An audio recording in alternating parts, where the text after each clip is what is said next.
अच्छा बेटा बताइएगा जरा, अनफाल, सैयद फैजान, जवेरिया, दोबारा कोई बेटा मैसेज रखो। आवाज ठीक है आ रही है? सही, सेट हो गया। इसको जरा इसी वाले के ऊपर कर दो यार। ठीक है।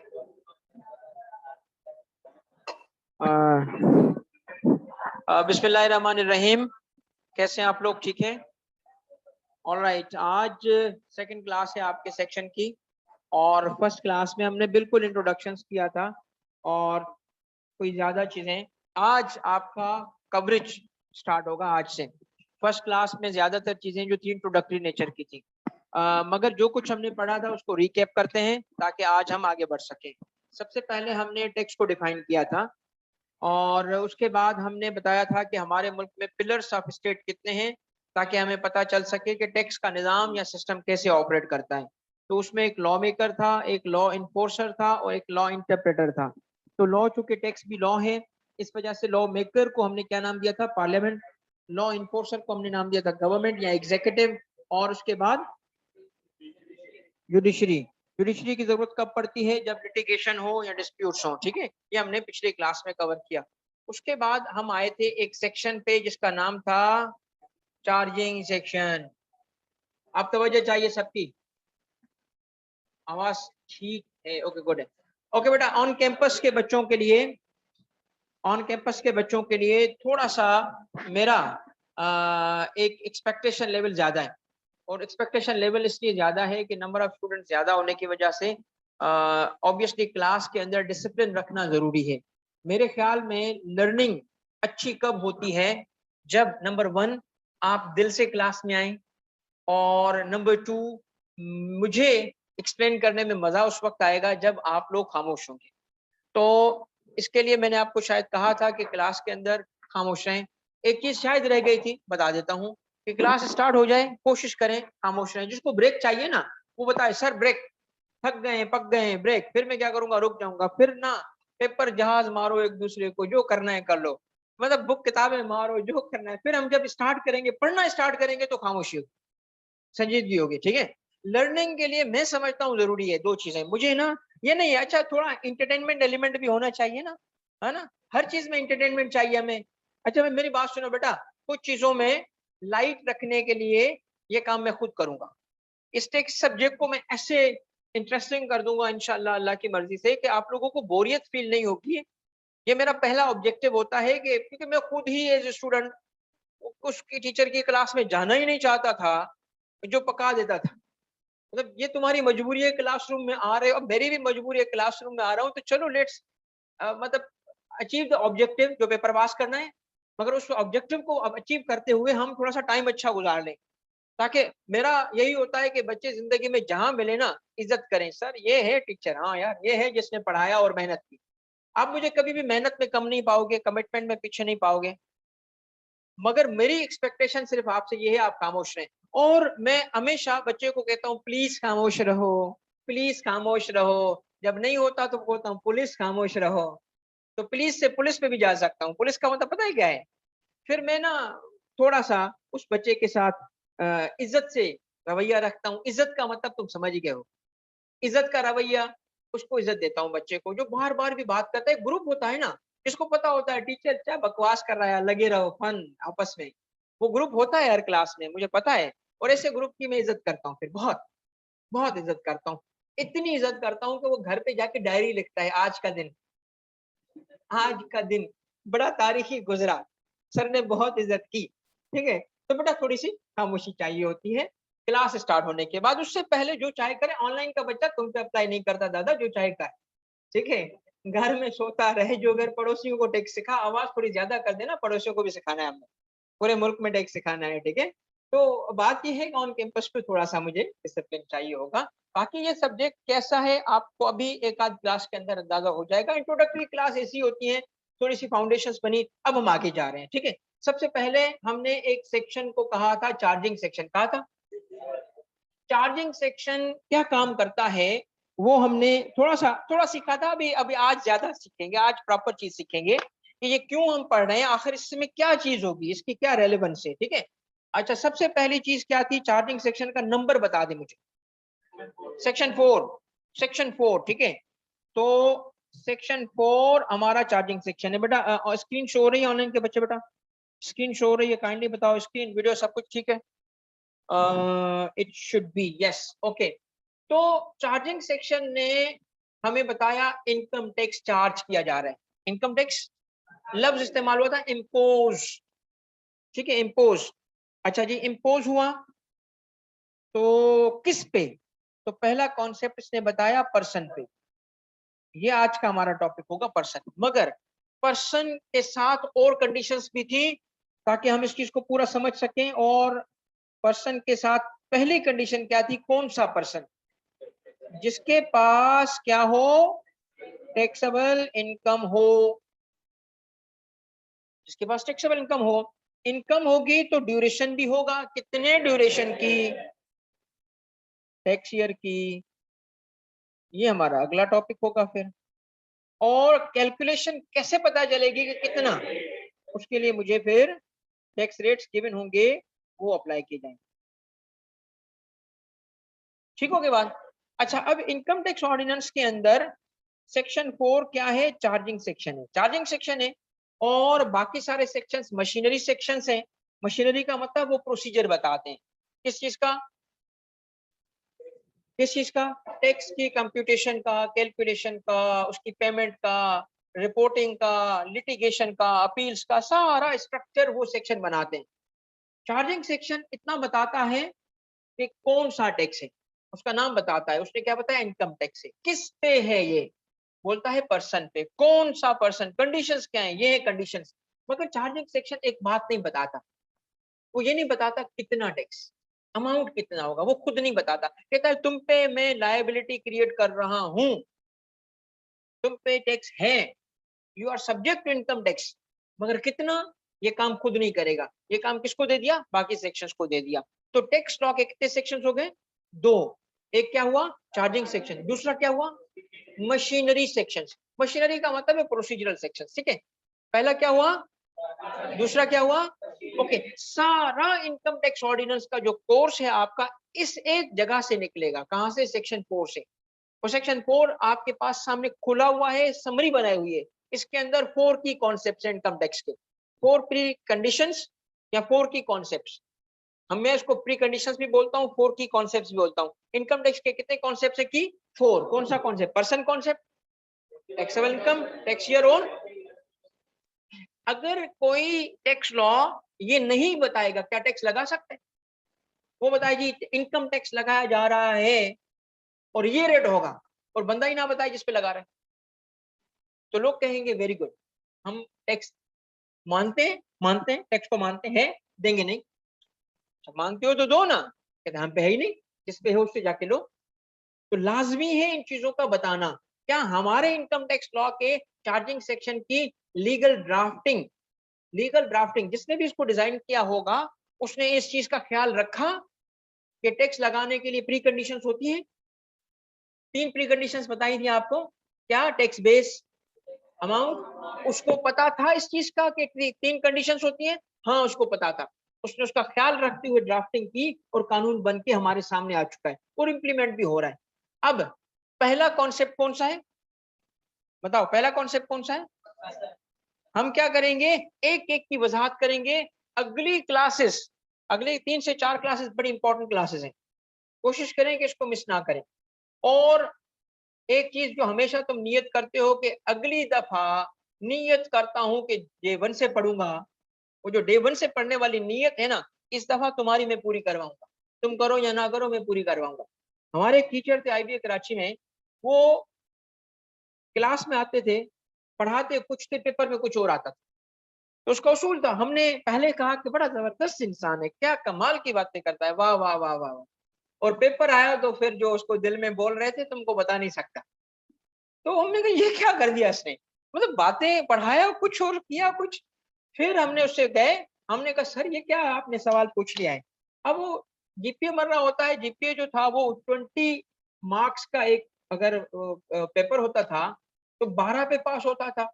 सारी क्लास कोई 12.5 पे, कोई 12.8 पे, कोई 13 से मर मर के 13 पे पहुंचा। हमने कहा ये तो गया भाई।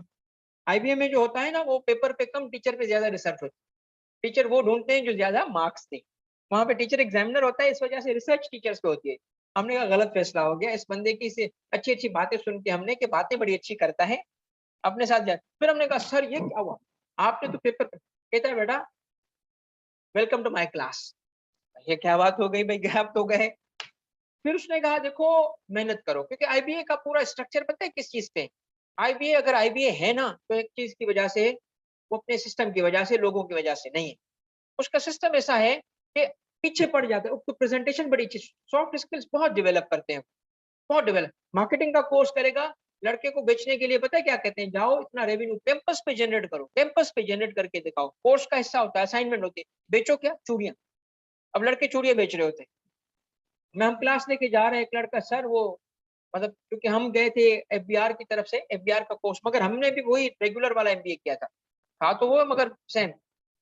सर ये आप चूड़ियां लें। अच्छा जी क्यों, सर काम आएंगी ना। मैंने कहा मैं तो नहीं पहन सकता। सर किसी और को दीजिएगा ना। मैंने कहा जिसको देना है वो भी नहीं है।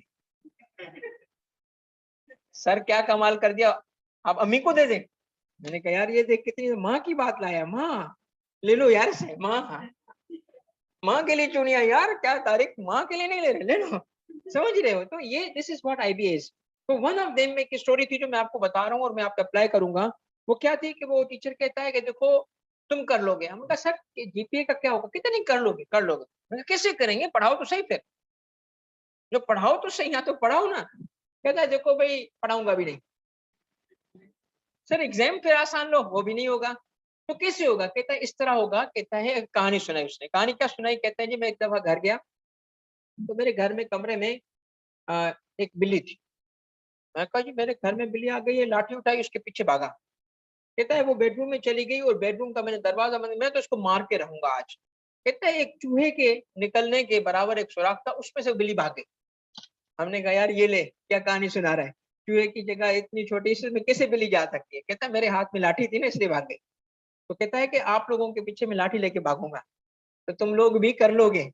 तो तुम लोग जो नियत करके बैठे होते हो ना, अगली दफा नियत करता हूँ कि शुरू से पढ़ूंगा, मुझे पता है नहीं पढ़ोगे, तो मेरे हाथ में भी इस दफा लाठी होगी, और मैं भी तुम लोगों से करवा के दिखाऊंगा। कैसे, क्विजेस लगा के, प्रैक्टिस करा करा के। ठीक है, I will be watching you very closely.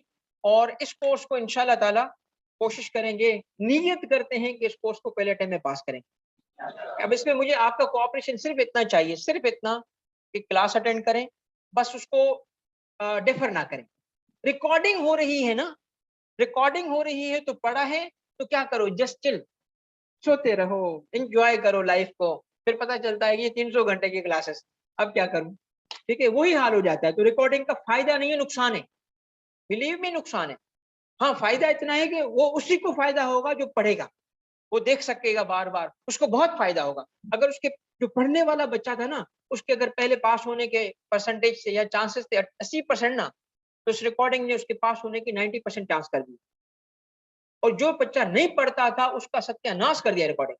सच्ची बताता हूँ, जिसकी हैबिट्स है ना डिले करने की, डेफर करने की, मेरे जैसा बंदा है, अभी तो बहुत टाइम है, अभी तो बहुत टाइम हो, टाइम के चक्करों में तो प्लीज अपनी लर्निंग डेफर ना करो। मेरी क्लास में आओ तो उसी वक्त लर्न करने की कोशिश करो, उसी वक्त सीखने की कोशिश करो। ठीक है, आप आगे ना ले जाओ। मैं तो कहता हूँ घर तक भी नहीं सोचोगे, घर में जाएंगे और पढ़ेंगे। किसने देखा है कौन पढ़ता है यार, आजकल का जो व्हाट्सएप है ना, उसने हमारा सारी दुनिया इधर आ गई है। ठीक है, सारी दुनिया, चेक तो करूं कोई मैसेज तो नहीं है मेरे लिए।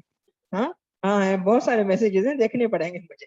ऑल राइट बेटा, तो इसलिए लर्निंग करने की आदत क्या डालनी है तुमने, प्रेजेंट लर्निंग। प्रेजेंट लर्निंग की आदत डालो, अभी सीखो। क्यों डिफर कर रहे हो, क्लास में आ ही गए हैं तो पढ़ लेते हैं ना यार। पढ़ाना मेरा काम है, समझाना मेरा काम है। आपके लिए ये हलवा कर दूंगा, हलवा इंशाल्लाह, आपके लिए आसान हो जाएगा। मगर आप थोड़ा सा वही सीखने की कोशिश करो। ठीक है, देखो मसाइल हर किसी के पास हैं। मुझे पता है कि तुम लोग कश्मीर पे बड़े परेशान हो, मुझे पता है कि तुम लोग फलस्तीन में जो जुल्म हो रहा है ना, उसके लिए बड़ी मेहनत करना चाह रहे हो। मुझे ये भी पता है कि दुनिया में गुर्बत है, और जो पड़ोसी बेचारा जो है, उसके कुत्ते को जो खाना नहीं मिलता, तो वो भी तुम्हारी टेंशन है। तुम्हारी जिंदगी के बड़े मसाइल है, मुझे पता है। ये भी मसला होता है कि फलां बंदे ने सलाम किया, मैं उसका जवाब क्यों नहीं दिया, ये भी टेंशन है तुम्हारी। सेंसिटिविटीज इतनी है कि बस मतलब आप कहो ना कि जिंदगी पूरी कायनात चलती तुम पे, इतनी सेंसिटिविटीज है ना बेटा। सबको साइड पे करो, टैक्स बढ़ते हैं अब। ओके, तो अब मैं आपको बेटा एक चीज शो करना चाहता हूँ बिगिनिंग पे ही। ये मैंने मेन सेक्शन 1 को भी नहीं दिखाई अभी तक। आपको मैं इसलिए शो करना चाहता हूँ कि तुम अच्छे बच्चे हो, ये झूठी तारीफ कर रहा हूँ, ठीक है। अच्छा, ये एक चीज मैं आपको शो कर रहा हूँ बेटा। ऑनलाइन का बच्चा बेटा आप जरा देखना, आपको जो बुक मिलेगी ना इस दफा बेटा, वो कमाल की बुक होगी, क्योंकि इस पे मैंने बहुत मेहनत की है बेटा। मेरी जिंदगी का टीचिंग का पूरा तजुर्बा, मेरी टीचिंग के अलावा अपनी पूरी 15 साल की जो रिसर्च है वो उसमें मैंने यूज की है। मेरे जहन में एक आइडिया आया। आइडिया ये था कि अगर इस सारे टेक्स्ट को मैं टेबल और फ्लो चार्ट्स में कन्वर्ट कर दूंगा ना, तो बच्चा नाचेगा पहले, पढ़ेगा बाद में। क्योंकि उसको असल मसला क्या आता है, उसको ये चीज नहीं कनेक्ट नहीं कर पाता, टेक्स्ट टेक्स्ट में फंसता रहता है, लफ्जों में फंसा। सीए का बच्चा है ना, उसको फिगर वर्क का पहाड़ दे दो ना, पहाड़, वो पहाड़ को पी जाएगा। फिगर वर्क, कैलकुलेशंस दो, फिर वो पहाड़ पी जाएगा। और थोड़ा सा उसके साथ बीएमबीएस इकोनॉमिक्स इस किस्म के दो तो मर जाएगा, है ना। मतलब वो ऐसा है कि, तो इसीलिए मैंने कहा कि टेक्स्ट को ऐसा काम करता हूँ। ये मैं पिछले कोई 6-8 महीने से लगा हुआ हूँ सिर्फ इस काम में। अल्हम्दुलिल्लाह कंप्लीट हो गया है, ये आपको मिलने जा रहा है। और वो क्या है, सिर्फ थोड़ा सा एक लुक दिखा रहा हूँ कि अगर आपका इंटायर कोर्स आपका, अगर मैं फ्लो चार्ट को टेबल में कन्वर्ट कर दूं तो जिंदगी आसान हो गई ना। समझा भी दूं और जाके उसको एंजॉय भी करो, देखते वक्त आपको पता होगा ये टेबल है, ये टेबल है, सीधा टेक्स्ट पढ़ना ही नहीं पड़ेगा। विजुअल देखो ना, दुनिया क्या हो चुकी है विजुअल्स की। विजुअल्स है ना, मोबाइल फोन क्या है, हर चीज विजुअल है। पहले जो टेक्स्ट होता था, अब वीडियोस।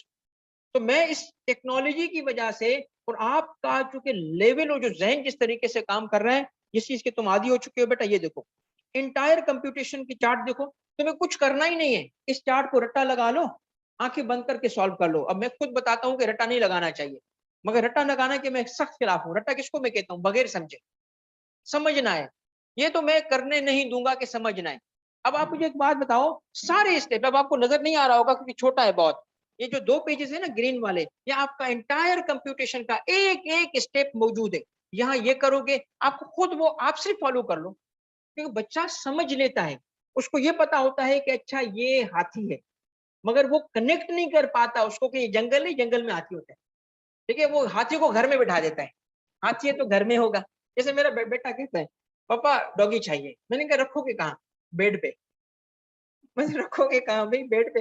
वो मेरी वाइफ जो है ना, वो उसको जो एनिमल जो है वो खासतौर पे ऐसे नफरत है, नहीं जी ये नहीं होगा। मैंने कहा रखोगे किधर घर में, वो माँ रखने नहीं देगी। कहता है रखूंगा भी बेड पे, छोटा ही ना, उसको क्या पता बेड पे रखूंगा। खिलाओगे क्या उसको, खिलाओगे क्या। अब उसकी जो अपनी फेवरेट चीज है ना, फ्राइज, वो खिलाऊंगा, मैं उसको फ्राइज खिलाऊंगा। अच्छा ठीक है भाई, ये दुनिया है ना। तो देखो टैक्स की दुनिया भी ऐसे होती है, टैक्स के बच्चे तुम हो।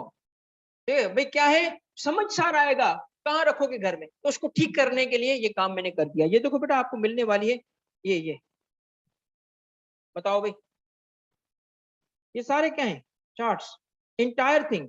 ये डेफिनेशन थी कंपनी की, मैंने इसको क्या कर दिया, चार्ट में बंद कर दिया।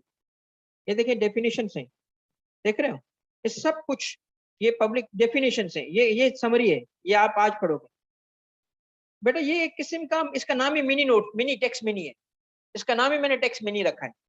ठीक है, ये टेक्स्ट ईयर है। मुझे एक बात बताओ कि अगर आपको ये चीज मिल जाए तो आपको नोट्स की टेंशन है। ये रेट्स देखो, रेट्स, मतलब आप एक जो बार बार मुझसे पूछ रहे होते हैं ना बच्चे के कहाँ से पढ़ेंगे, बेटा मैं इसलिए नहीं आपको जवाब दे रहा था कि मुझे आपको जवाब नहीं देना, मैंने आपको किताब देनी है। और ये किताब जो है ना, इंशाल्लाह ताला पूरा मुल्क टैक्स अब इसी से पढ़ेगा। ये देखो बेटा सारा, क्योंकि मुझे पता है टाइम बचाएगी, मुझे पता है ये असल में बोरियत खत्म करेगी। तो टेक्स्ट पढ़ के समझना, टेक्स्ट पढ़ के समझना, यानी आपने लफ्ज पढ़े, मतलब समझो। मैं आपको बताऊं, यकीन करें, अगर मुझे इतना शानदार पढ़ाने के बाद ना, कि खुद को शाबाशी देनी पड़े, जबरदस्त यार, वेल डन, अच्छा पढ़ाया तूने। सवाल पूछूंगा ना बच्चे से, दिल करेगा टक्कर लगाऊं इससे। क्योंकि मतलब बात यह है कि आप क्या समझते हो, आप वही ना, हर बंदा अलग अलग माइंडसेट से बैठा होता है। तो मुझे इंश्योर करना है कि सही समझा उसने। अगर मैं सवाल पूछूं एक, और क्लास में 2 या 20 लोग ऐसे हों जो उसका गलत जवाब दे रहे हो, तो वो भी यही मौजूद थे ना। तो मुझे इंश्योर करना है कैसे, अब इस दफा मैं आपको मटेरियल के थ्रू सपोर्ट कर रहा हूँ। इस दफा मैं आपको मटेरियल्स के थ्रू सपोर्ट करूंगा, क्विजेस के थ्रू, प्रैक्टिस के थ्रू। तो आपने साथ देना है। ठीक है, ये सब बेटा आप लोगों के लिए है, इसमें मेरा कोई फायदा नहीं है, क्योंकि ऑब्वियसली ये जो बुक है ना, इस बुक से मैं बताऊं, मैं किताब जो है ना मेरे लिए समथिंग जो विच I love, which I love. मेरे लिए बुक्स बुक्स ऐसी हो, कोई भी बुक हो, मुझे किसी जगह बंद कर दो, 2 किताबें दे दो, खत्म, भूल जाओ, मुझे परवाह नहीं है। क्योंकि मैं समझता हूं कि इंसान का असल इंसान कौन है, जो सीखता है। इंसान की मैं तो मकसद हयात ही सीखने को मानता हूँ। सीखना, चाहे वो कोई भी चीज हो, हर सीखी हुई चीज, चाहे वो आपने गलत चीज सीखी ना, इतना तो पता चला कि गलत थी, तो मैं लर्निंग को एंजॉय करता हूँ। थोड़ा सा ना अगर आप अपनी जिंदगी में ये लाओ, फन एलिमेंट है ना, फन चाहिए ना। अब मजहब में भी फन लेके आए हम, हर जगह फन हो रहा है, तो अगर आपको लर्निंग में फन लाना चाहते हो ना, उस पर 2 तरीके हैं बेटा। एक तरीका क्या है कि तुम लर्निंग को अवॉइड करके फन की जिंदगी गुजारो, वो फेलियर में आएगी। मगर दूसरा क्या है, थोड़ा इंटरेस्ट लेना शुरू करोगे ना, तो वो चीज मजा देगी। बिलीव मी, जितना मजा इंटेलेक्चुअल और जहनी है ना, वो कोई और नहीं। तो इसको थोड़ा इंटरेस्ट से लेने की कोशिश करना बेटा। सारा काम किया हुआ है, सारी चीजें तोड़ तोड़ के और कनेक्शन से बड़े मीनिंगफुल। ठीक है, ये सारी आपको मिल जाएंगी। ठीक है, तो टेंशन खत्म हुआ आपका बुक का और मटेरियल का खत्म हुआ। इसके साथ आपको दूसरा मटेरियल मिलेगा, प्रैक्टिस का। प्रैक्टिस का मटेरियल आपको 2 तरीके से मैं दूंगा। एक वो जो एग्जाम के हवाले से होता है, ठीक है, एग्जाम के हवाले का मतलब क्या है, जो पेपर में सवाल बनते हैं, एक तो वो आपको मिलेंगे। ऑब्वियसली ऑब्वियसली वो तो हमारा मेन काम है। मगर एक काम और मैंने किया इस दफा मैंने एक काम ये किया कि एक बैच मैंने पढ़ाया, वो एक जॉब के लिए प्रोफेशनल एक एग्जाम्स होते हैं ना, तो उसमें से एफबीआर में जॉब्स आई, इंस्पेक्टर इनलैंड रेवेन्यू की। ये ग्रेड 16 की एक जॉब है, ऑफिसर की जॉब है, ग्रेड 16। तो मैं चूंकि एफबीआर का ऑफिसर भी हूँ, तो टैक्स आता है, तो उसके कोर्स में 80% टैक्स था। तो किसी प्रीवियस, जब ये जैसे आईकेएफ है, तो इस तरह जॉब्स जो गवर्नमेंट की जॉब्स आती है, उसका इदारा कहलाता है FPSC, federal public service commission. तो उसका एग्जाम आया, एक जानने वाले ने बंदे को रेफर किया कि यार उसको सीए की क्लास में बैठा दो, उसको टैक्स सीखना है ताकि पेपर देगा। वो क्लास में बैठ गया, वो पेपर पास हो गया। वो आज माशाल्लाह वो ग्रेड 16 का अफसर है, इंस्पेक्टर है। तो इस दफा जब ये जॉब के लिए आया ना एड, तो मेरे पास आ गया, कहता है सर बहुत सारे लोग कह रहे हैं सर से आप टाइम लेके दो। मैं कहा यार मैं कहाँ से टाइम निकालूंगा, सीए के बच्चे तो नहीं पढ़ा दूंगा, हमारे पास जगह ही नहीं है आजकल। उन्होंने कहा सर फिर अलग पढ़ाए ना इनको। मैं कितने बच्चे हैं, कहते सर बहुत बच्चे हैं, आप फिर स्टार्ट तो करो। आपको पता है इस वक्त में 350 बच्चा पढ़ा रहा है, मुल्क भर से 350। और सेकंड बैच अभी स्टार्ट किया है, एक फर्स्ट बैच में 350 बच्चा है। तो उसमें मैंने एक बात क्या की, क्योंकि वहां पता है किसको पढ़ा रहा हूँ, जिसको टैक्स तो दूर की बात है, अकाउंटिंग भी नहीं आती। जिसको अकाउंटिंग तो दूर की बात है, जिसको एबीसी भी नहीं आता। क्यों? वो बच्चे ऐसे हैं जो मुख्तलिफ साइंस से आए हुए हैं, आर्ट से आए हुए हैं, क्योंकि उसमें ग्रेजुएशन चाहिए था। तो मैंने वहां पे एक तजर्बा करके देखा। हर क्लास में क्विज लेता हूँ, हर क्लास में पिछला क्विज लेता हूँ, हर क्लास में एमसीक्यू क्विज। बहुत फायदा हुआ, बहुत फायदा हुआ। अब वो मैं आप पे करने वाला हूँ, वो मैं आप पे करने वाला हूँ। थोड़ा मुझे इसलिए आपका कोऑपरेशन चाहिए होगा बेटा, ये सब आपके लिए। मैं अभी क्या करूंगा, एक अगला हफ्ता छोड़ के आपको हर क्लास के अंदर जो आप क्लास में पढ़ोगे उस पर क्विज बनेगा। और चूंकि वो इलेक्ट्रॉनिक होगा, सुनना बेटा, वो इलेक्ट्रॉनिक होगा, तो मॉनिटर करना बड़ा आसान होगा कौन अटेम्प्ट नहीं कर रहा। तो आपका हर क्लास पे, हर क्लास का या 2-2 3 क्लास का टॉपिक वाइज एमसीक्यू क्विज में पता है क्या होगा, एमसीक्यू नहीं आता आपके पेपर में, मगर आपके कॉन्सेप्ट ठीक हो जाते हैं। आपको पता चल जाता है मैंने गलत पढ़ा है। जब पता चला कि जी ये जो रेजिडेंशियल स्टेटस का टॉपिक है, मैंने क्विज अटेम्प्ट किया और पता चला कि तुम्हारे मार्क्स ही 40% है, तो इसका मतलब कहाँ गलती कर रहे हो, उसको ठीक कर लो। और यही जो एमसीक्यू में चीजें आएंगी ना, यही चीजें तो सवाल में बनती हैं, उधर कंप्यूटेशंस में होती है बड़े सवाल का हिस्सा, इधर एक ट्रांजेक्शन होगी, होगा वही एग्जाम की तैयारी कराना। तो ये सारी बातें मैंने आज आपके साथ इसलिए की हैं, ताकि नीयत यही है कि बेटा मेहनत करेंगे, इसको पास करेंगे। और जो काम जितना जल्दी हो जाए मेरा बच्चा, उसको जल्दी करो। अगर वक्त से ज्यादा लगा लोगे ना, तो वो कामयाबी भी इतनी कॉस्ट पे आती है, वो कामयाबी का मजा खराब कर देती। तो जिंदगी के 2 हिस्से हैं, याद रखना। और ये मैंने मुझे मैं उसका खुद अमली एक एविडेंस हूँ, जिंदगी के 2 हिस्सों का जो मैं बताने जा रहा हूँ। एक वो हिस्सा जिसमें आप इस वक्त आप हो, ये बिल्कुल खेती बाड़ी की तरह है। खेती बाड़ी में क्या होता है, अगर जमीन को आप टाइम दोगे, उसमें खेती बाड़ी करोगे, उसमें बीज लगाओगे, उसको पानी दोगे, तो फिर आपको मिलता है फसल, आपको फसल मिलती है। और अगर नहीं करोगे ना, तो फिर आपको मिलते हैं कांटे, क्योंकि वो कांटे उगाते हैं उस जमीन। तो जिंदगी के 2 फेज हैं, एक वो जिसमें आप हो, दूसरा जिसमें मैं हूँ। मैं अगर आपकी फेज में था तो मेहनत की, यकीन करना सिविल सर्विस एग्जाम के लिए इतनी मेहनत की कि जिंदगी की हर चीज छोड़ दी, यहाँ तक के दोस्त छोड़ दिए, सब कुछ छोड़ दिया, क्योंकि मुझे ये चीज थी, जब तक किसी चीज की मेरे बच्चों बर्निंग डिजायर, आग लगी हो, आग आग, कोई चीज अच्छी नहीं लगनी चाहिए। जब तुम्हें ये चीज आ गई ना, तुम जिंदगी की जिस चीज में हाथ डालोगी वो सोना बन जाएगी, हाथ डालोगे वो खुद कहेगी आजा कामयाबी। देखिए, मैं इसकी छोटी सी मिसाल दूं, ये मेरे कहने का मकसद क्या था, जिंदगी का इनिशियल फेज है खेती बाड़ी का, कुछ करोगे फसल मिलेगी, नहीं करोगे कांटे उगाएंगे, ये याद रखना। अगर कुछ करोगे life is beautiful, life is beautiful, नहीं करोगे लाइफ इज हेल।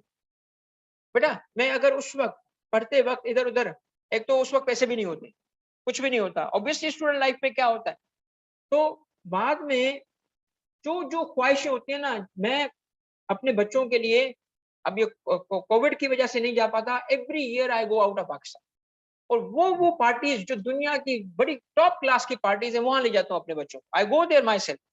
सो इसलिए कि ये जो टाइम है ना, ये एंजॉय करने का है, क्योंकि वो जो इनिशियल मेहनत की थी उसका फायदा है, और अगर नहीं तो life is hello, life is difficult. याद रखना मेरी इस बात को। एक छोटी सी बात बताऊं बेटा, क्या, देखो एक बात समझना, आप नीयत जिसको कहते हैं ना, नीयत क्या, सच्चाई, आप देखो अपने पढ़ने के साथ थोड़े सिंसियर, क्या सच्चे हो जाओ। मैं आपसे सवाल पूछता हूँ, क्या अगर आपको इल्म है तो, नहीं है तो जवाब नहीं देना। हमारा जो मजहब है उसमें क्या है कि इंसान इबादत करेगा उसको जन्नत मिलेगी, है ना, तो अच्छी बात है, बिल्कुल है। और एक तरफ ये, दूसरी तरफ कहा जाता है कि इंसान अमल करेगा ना, क्या अमल की वजह से जन्नत मिलेगी? क्या कोई इंसान ऐसा है कि वो अमल कर सके कि उस अमल की वजह से उसको जन्नत मिले? मैं यकीन से बता रहा हूं आपको, अपनी पूरी जिम्मेदारी से बता रहा हूं कि ये मुमकिन ही नहीं है कि इंसान को अमल की वजह से मिले, अल्लाह के रहम की वजह से मिले। तो अल्लाह आपके अमल को नहीं देखता, आपके दिल को देखता है, आपकी नीयत को, कितना सच्चा था काम करते हुए। दो नफिल नमाज तो पढ़ी, नमाज तो पढ़ी, मगर नमाज में कितना सच्चा है मेरी तरफ, ये जो इखलास है ना बेटा, ये इंसान को वली बना देता है। मैं तुम्हें बता रहा हूँ बेटा, इखलास लाओ अपनी पढ़ाई में, 20 मिनट पढ़ो, मगर वो पढ़ो ना इखलास के साथ। शिर्क जो है ना, शिर्क अल्लाह माफ नहीं करेगा, शिर्क आके भी माफ नहीं करता। कौन सा शिर्क? शिर्क का मेरा मतलब क्या है, पढ़ते वक्त किसी और को पढ़ाई से शरीक है, 20 मिनट पढ़ो, मगर वो पढ़ो ना कि दुनिया को बेच के पढ़ो। यकीन करो पेपर पास ना हो कि मेरा गला पकड़, इट इज नॉट हर वक्त पढ़ाई, हर वक्त पढ़ाई नहीं। आपको अगर जिंदगी, देखिए आप, मैं आपको मोबाइल फोन बंद कर दो, मुमकिन ही नहीं है, मैं नहीं बंद कर सकता, तुम क्या करो? तो इसीलिए क्या करना है, इस कोर्स को बेटा, मैं इसके लिए जिम्मेदार हूं, बाकियों के लिए भी एडवाइस करूंगा। Let's start now. हमारा जो मेन आज का ऑब्जेक्टिव है वो क्या पढ़ना है? पर्सन। ओके, पर्सन पढ़ना है। पर्सन हमारे इनकम टैक्स ऑर्डिनेंस में डिफाइंड है एक सेक्शन में। सेक्शन कौन सा है? 80। सेक्शन 80 कहता है पर्सन है 7। कितने पर्सन है? 7, एंड 7 एंटिटीज को पर्सन बोला गया है। 7 एंटिटीज को पर्सन बोला गया है। तो हमें किसी पे टैक्स लगा कि नहीं लगा, उसके लिए 7 पर्सन को समझना होगा। सबसे पहले फर्स्ट पर्सन है इंडिविजुअल। अच्छा, आपको ना पिछले जो मेन सेक्शन है, मतलब जो सेक्शन 1 है, सेक्शन ए है, उसकी रिकॉर्डिंग भी मिलेगी, ये भी रिकॉर्डिंग होगी, आपको पूरा एक्सेस होगा, ठीक है? तो मैं उसी चीज को रिपीट नहीं कर रहा, आप इसी चीज को मैंने वहां स्लाइड से पढ़ा है, ठीक है? मैं कोई रटा लगा के नहीं आता, मैं आपके हालात के हिसाब से पढ़ाता हूँ। तो फर्क अलग नहीं पढ़ाऊंगा, पढ़ाऊंगा वही चीज, मगर मुझे आपके हिसाब से पढ़ानी होती है। तो आपको वहां पे जाओगे, वहां स्लाइड से, यहाँ मैं आपको लिख के पढ़ा रहा हूँ, ठीक है?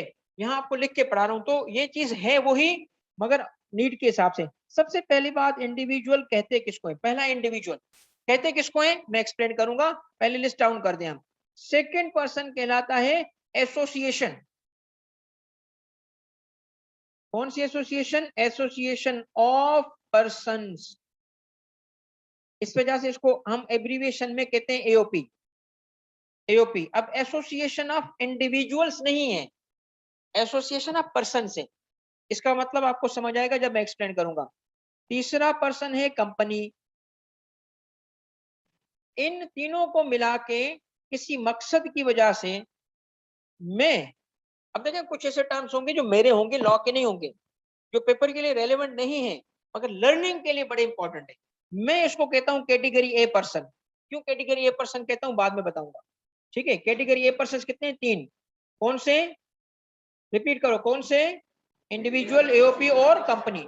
उसके बाद आता है नंबर 4 फेडरल गवर्नमेंट। कौन सी गवर्नमेंट? फेडरल गवर्नमेंट कौन सी है हमारे मुल्क में? Government of Pakistan.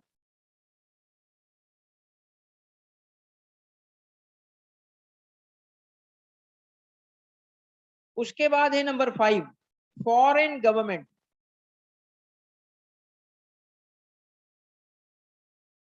उसके बाद है नंबर 6 पॉलिटिकल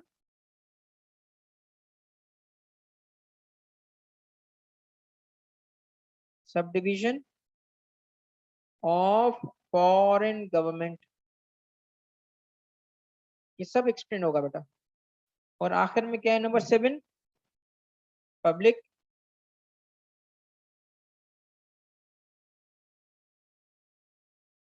इंटरनेशनल ऑर्गेनाइजेशन। इसको लिख लो, पर्संस की लिस्ट लिख लो बेटा। इसको मैं कहता हूं कैटेगरी बी पर्संस। ये क्यों कहता हूं अभी मैं एक्सप्लेन करूंगा, ठीक है। तो हमें लॉ ने क्या कहा था? लॉ ने कहा था जी चार्जिंग सेक्शन होगा, टैक्स इंपोज करता है किस पे? पर्सन पे। पर्सन कितने? 7 कौन से? Individual, AOP, company, federal government. तो ये पर्सन्स हैं 7, इन पे इनकम टैक्स होगा। अब समझना, थोड़ी अब इसकी वजाहत होगी, चीजें समझ आएंगी। सबसे पहले मैं इन पर्सन्स को एक्सप्लेन करूंगा। अनफाल बेटा आपने नहीं लिखा है, मेरी नजर नहीं पड़ी थी। अनफाल क्यों लिखा है? नहीं नहीं पढ़ना तुमने? अनफाल बेटा नहीं क्यों लिखा है? एक्सप्लेन करो ताकि मैं आगे बढ़ सकूं। अनफाल, आसिफ ऑनलाइन? नहीं, वो जवाब दिया। अच्छा अच्छा, जवाब था किसी चीज का। ओके नाउ पहली चीज ये है कि इंडिविजुअल कहते हैं नेचुरल पर्सन को। किसको? Human being. Human being tax में इंडिविजुअल है, नेचुरल पर्सन, ह्यूमन बीइंग, ठीक है। जब हम बात करेंगे बिजनेसेस की, तो बिजनेसेस के अंदर बिजनेसेस की बात हो रही है, मगर इनकम टैक्स सिर्फ बिजनेस पे नहीं है। इनकम टैक्स हर इनकम पे है। बिजनेस इनकम पे नहीं, सैलरी इनकम पे भी है, डिविडेंड पे भी है, इंटरेस्ट पे भी है, हर किसी की इनकम पे है। और ये बात सुनो, यहां तक के इलीगल इनकम भी इनकम टैक्स ऑर्डिनेंस के दायरे में आती है। ये दुनिया का वाहिद लॉ है जिसमें legality is not the objective. Legality is not the objective. सुनो, दुनिया भर के लॉज जो टैक्स के होते हैं, अगर कोई इलीगल ड्रग्स बेच रहा है, आर्म्स, किडनैपिंग कर रहा है, जो इलीगल काम कर रहा है, और अगर वो अपना टैक्स रिटर्न जमा कराए। टैक्स रिटर्न क्या होता है? फॉर्म होता है एनुअल, जिसमें हम बताते हैं कि हमारी इतनी इनकम, हम पे इतना टैक्स बनता है, खुद बताते हैं हम। तो उसमें अगर एक बंदा अपनी नेचर ऑफ बिजनेस लिख दे, ये क्या करता हूँ जी, ये ड्रग्स सप्लाई करता हूँ, तो इनकम टैक्स ऑफिसर पता है क्या कहेगा उसको? इनकम टैक्स ऑफिसर कहेगा थैंक यू वेरी मच। क्यों? उसको टैक्स से तरह से legality is not an objective. 1930s में अमेरिकन जो कल्चर था अमेरिकन, उसमें या उस वक्त की जो चीजें थी, उस वक्त जो गैंगस्टर्स, कहते हैं 1930s अमेरिका का गैंगस्टर्स का दौर है, गैंगस्टर्स। और गैंगस्टर में गैंगस्टर था जिसका नाम था अल कपून, एक इटालियन था अल कपून। वो कहते हैं इतना सफाक बंदा था, उसके मर्डर्स पता नहीं क्या क्या उसने किया था, मगर ऐसी सफाई से करता था कि उसके खिलाफ एविडेंस ही नहीं मिलता, एविडेंस ही नहीं मिलता था। उसको एफबीआई, उसमें मूवीज बनी है, उस पे अल कपून पे हर दौर में मूवीज बनी है। अभी भी आई थिंक लास्ट, शायद कोई लास्ट ईयर भी एक नई मूवी उस पे बनाई है हॉलीवुड वालों ने। तो वो बंदा ऐसा था कि इलीगल इनकम कमाता था, मगर इलीगल होने का सोर्स ही नहीं। भाई किसी जगह पे उसका काम हो जाके पकड़ लेना, उसको पकड़ नहीं पाते थे। बड़ी कोशिश की अल कपून को कवर करने की, पकड़ने की, नहीं पकड़ पाए, एविडेंस ही नहीं था उनके पास कि ये गैर कानूनी काम करता है। उस बंदे ने एक काम किया हुआ था, काम क्या था कि वो इलीगल जो पैसे होते थे वो रखता ही नहीं था ना, उसको पहले पकड़ते तो होता ना। हुआ क्या, वहां का जो टैक्स डिपार्टमेंट है उस टैक्स डिपार्टमेंट ने उसको नोटिस दिया, कहा कि जी आप जो रहते हो इतने बड़े घर में, ये कहीं पैसे नहीं है, हमारे इनके पास बैंक में थोड़ी पैसे रखता था जाके, तो इतने बड़े घर में रहते हो, बताओ ये कहाँ से आया, बताओ ये कहाँ से आया। अब वो क्या बताएगा, ड्रग्स बेचता हूँ, क्या कहाँ से बताएगा, वो नहीं बता रहा था। टैक्स का केस बना के उन्होंने उसको जेल में डाल दिया। यानी टैक्स का केस किस चीज पे बनाया, इलीगल इनकम है तुम्हारी, हम मानते हैं तुम्हारी इलीगल इनकम है, उस पर टैक्स दो, इलीगल इनकम पे टैक्स दो। वो टैक्स मांग रहे थे उससे, किस इनकम पे, ये क्या बात हुई भाई, क्योंकि इनकम टैक्स किस चीज पे, इनकम पे है, चाहे वो। अब सोचो, आपके जहन में आ रहा होगा सर इस तरह तो इनकम लीगल बन जाएगी, नहीं, असल क्राइम अपनी जगह बरकरार रहेगा, उसको नहीं छोड़ देंगे। ऐसे नहीं है कि हम 2-3 जो है बंदे फटका के फिर जाएंगे जी हम टैक्स दे रहे हैं, हमारा तो काम ही तमाम हो गया, अब तो कुछ नहीं होगा, कुछ नहीं पकड़ सकते क्योंकि टैक्स दे दिया हमने। ऐसे नहीं है, टैक्स अपनी जगह पे, इलीगैलिटी अपनी जगह पे, वो साफ नहीं हो जाएगी इलीगैलिटी, समझ आ गई।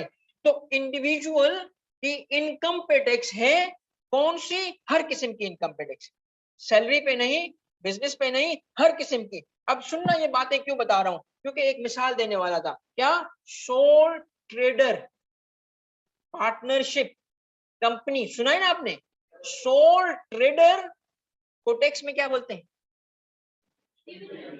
मगर सोल ट्रेडर से इंडिविजुअल वाइडर है। तो सोल ट्रेडर सिर्फ बिजनेस के लिए होता है, इंडिविजुअल बिजनेस के लिए भी है, सैलरी के लिए भी है, हर इनकम के लिए है। इंडिविजुअल किसको कहते हैं, नेचुरल पर्सन को, कहीं से भी इनकम कमा ले, लाजिम नहीं है कि वो, तो मैं इसको सोल ट्रेडर इसलिए नहीं बोल रहा क्योंकि soul trader is one of the example किसकी, इंडिविजुअल की।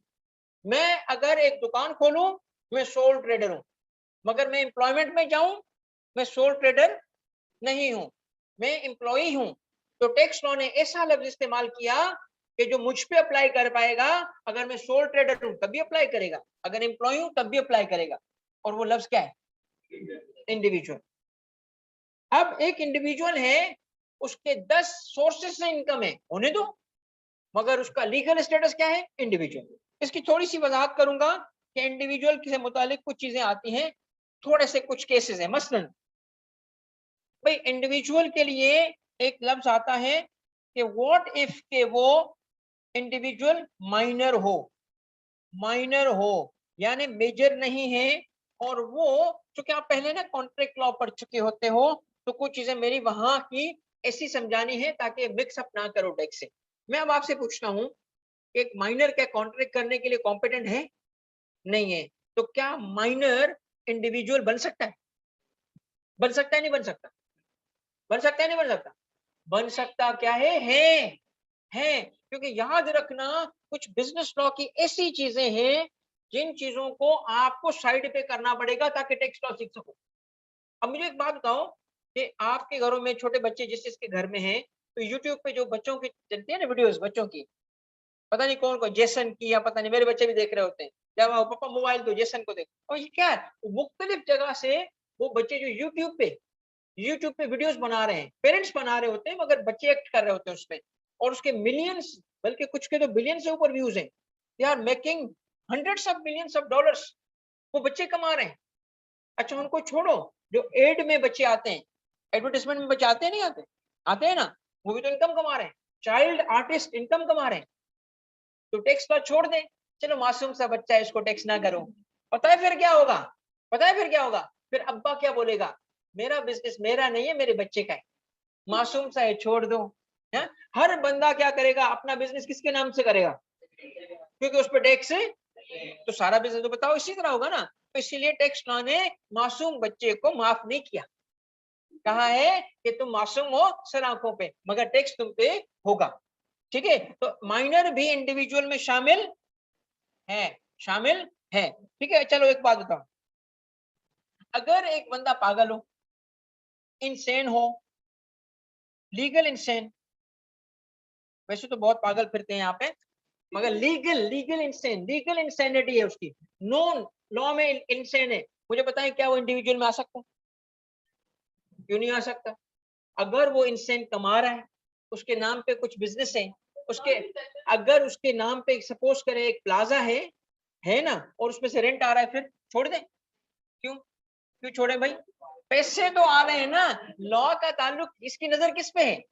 पैसे पे, पैसे पे। इसीलिए इंडिविजुअल में इंसान भी शामिल है। अच्छा, व्हाट इफ के कोई बंदा डिसीज्ड हो?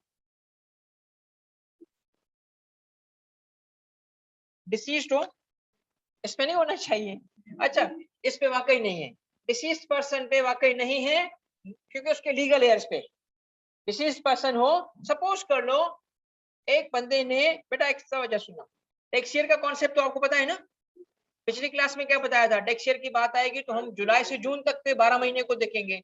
सुने मेरे बच्चों, अगर जुलाई से जून, सुनना तवज्जो से बेटा, क्या जुलाई से जून का कोई पीरियड बताएं?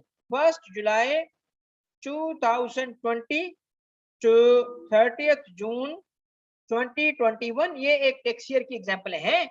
अब एक बंदा था, उस बंदे को एक साथ से उसका टैक्स ईयर शुरू हो चुका है, टैक्स ईयर शुरू हो गया और 31/12 तक उसका टैक्स ईयर चला, क्योंकि 31/12 को उसका इंतकाल हो गया। अब क्या करें जी उसका? अब अगर इस पीरियड की उसकी इनकम थी, बिजनेस चल रहा था, डिविडेंड आ रहा था, इंटरेस्ट मिल रहा था, इस इनकम का क्या करें? अब इस इनकम का क्या करेंगे? उसके लीगल एयर से। मगर डिसीज्ड पर्सन, आपको पता है इनकम टैक्स ऑर्डिनेंस के अंदर एक सेक्शन है माइनर की टैक्सेशन कैसे होगी, दूसरा सेक्शन है डिसीज्ड पर्सन की टैक्सेशन कैसे होगी। लॉ में मौजूद है इस चीज का कि डिसीज्ड की सूरत में माफ उसको भी नहीं करेंगे, मगर कैसे? उसके लीगल एयर्स को, लीगल रिप्रेजेंटेटिव्स को जाके कहेंगे कि आप इसके बिहाफ पे टैक्स पे करो। ठीक है? तो कानूनन कानूनन डिसीज्ड पर्सन पर्सन नहीं है। क्यों? उसकी अपनी ऑब्लिगेशन नहीं रहती when he is passed out. ठीक हो गई बात? तो इंडिविजुअल किसको कहते हैं? इन शॉर्ट बोले तो नेचुरल पर्सन को कहते हैं। Natural person, a human being individual बन जाएगा। ठीक हो गया जी बेटा? जी जी जी, पूछो पूछो पूछो। अपना खर्चा करके मरा है भैया? कैसे खर्चा करके, मतलब कैसे मरा? कमाए तो सही ना।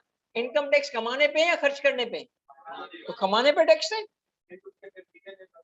Very good, good question, good question. ये कह रहे हैं कि उस बंदे ने मरने से पहले कुछ नहीं छोड़ा। ठीक है, उसने कहा सब लुटाओ, सब लुटाओ, मरना है सब लुटाओ, उसको पता चल गया था।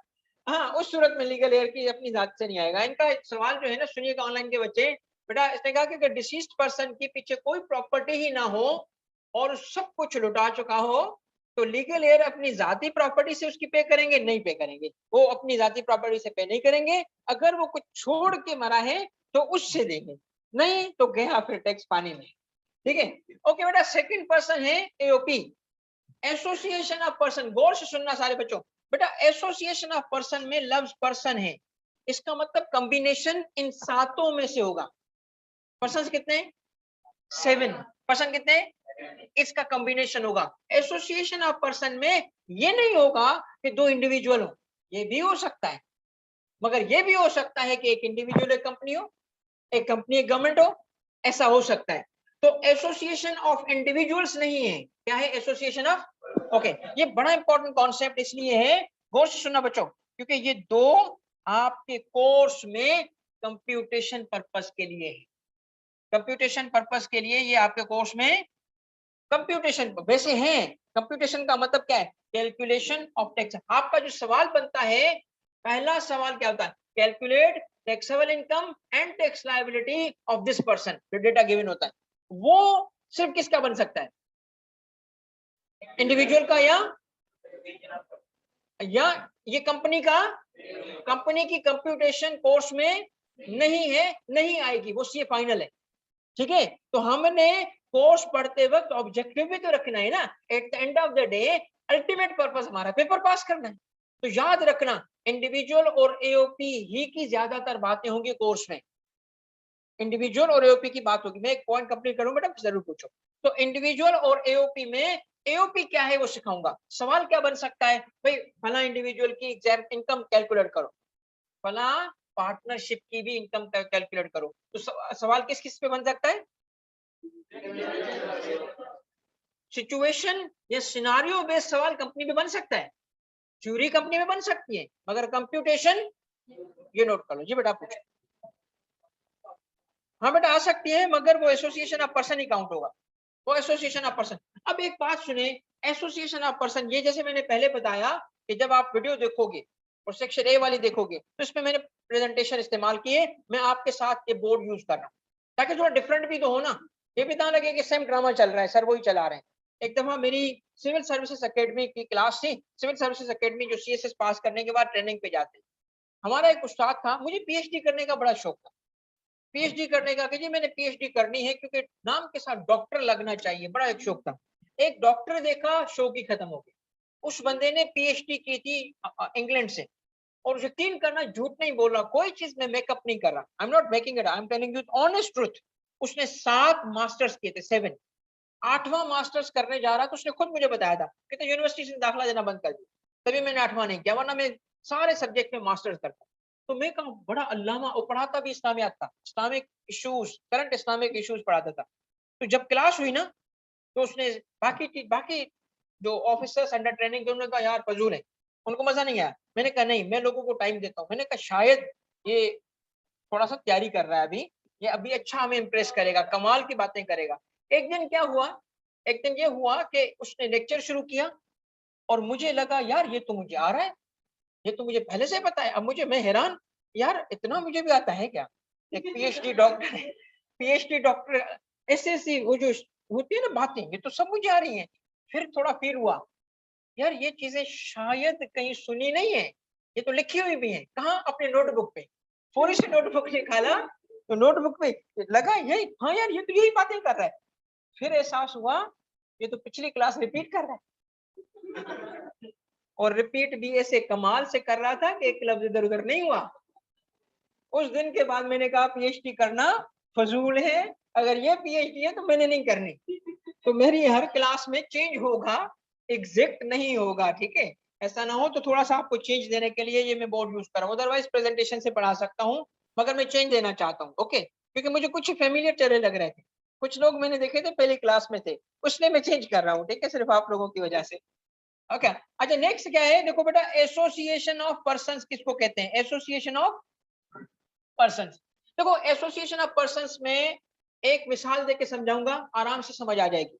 मिसाल इसकी क्या है, ये रियल मिसाल है, और ये मिसाल इसलिए है कि मैं भी उसमें जाती तौर पे इन्वॉल्व था। एक इलेक्शन हुआ था पाकिस्तान में, आई थिंक पिछले से भी पिछला इलेक्शन था शायद। तो उस इलेक्शन में क्या हुआ था कि इलेक्शन कमीशन को कुछ सर्विसेज चाहिए थी, यानी उसके लिए उन्होंने बिडिंग करवाई थी कि हमें सर्विसेज चाहिए। सर्विसेज का ताल्लुक किस चीज से था, सर्विसेज के अंदर जो काम दिया गया था वो काम कोरियर कंपनी के लिए था, दूर दराज के एरियाज तक चीजें पहुंचाना, और इसके अलावा आईटी का काम था, कोई डेटा बैंक बनाना, इस किस्म का काम, ठीक है। अच्छा फिर क्या हुआ, एक कंपनी ने से टीसीएस ने और एक आईटी एक्सपर्ट था इंडिविजुअल, इन्होंने मिलके बिडिंग की, क्योंकि दोनों के पास अलग अलग सर्विसेज थी, मिलके बिडिंग की, मिलके उन्होंने बिड किया कि जी हम बिड करते हैं ताकि कॉन्ट्रैक्ट हमें मिल जाए। इनको मिल गया, इनको वो कॉन्ट्रैक्ट मिल गया, दोनों ने वो कॉन्ट्रैक्ट पूरा किया।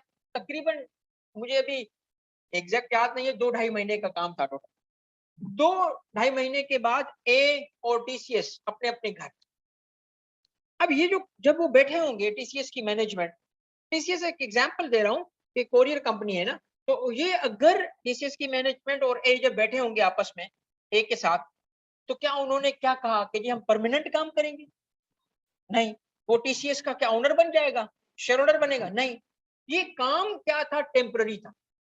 फिर उन्होंने जो वेंचर किया या जॉइंट वेंचर या जेवी कर रहे थे, इस जेवी में उसका उन्होंने नाम भी नहीं रखा।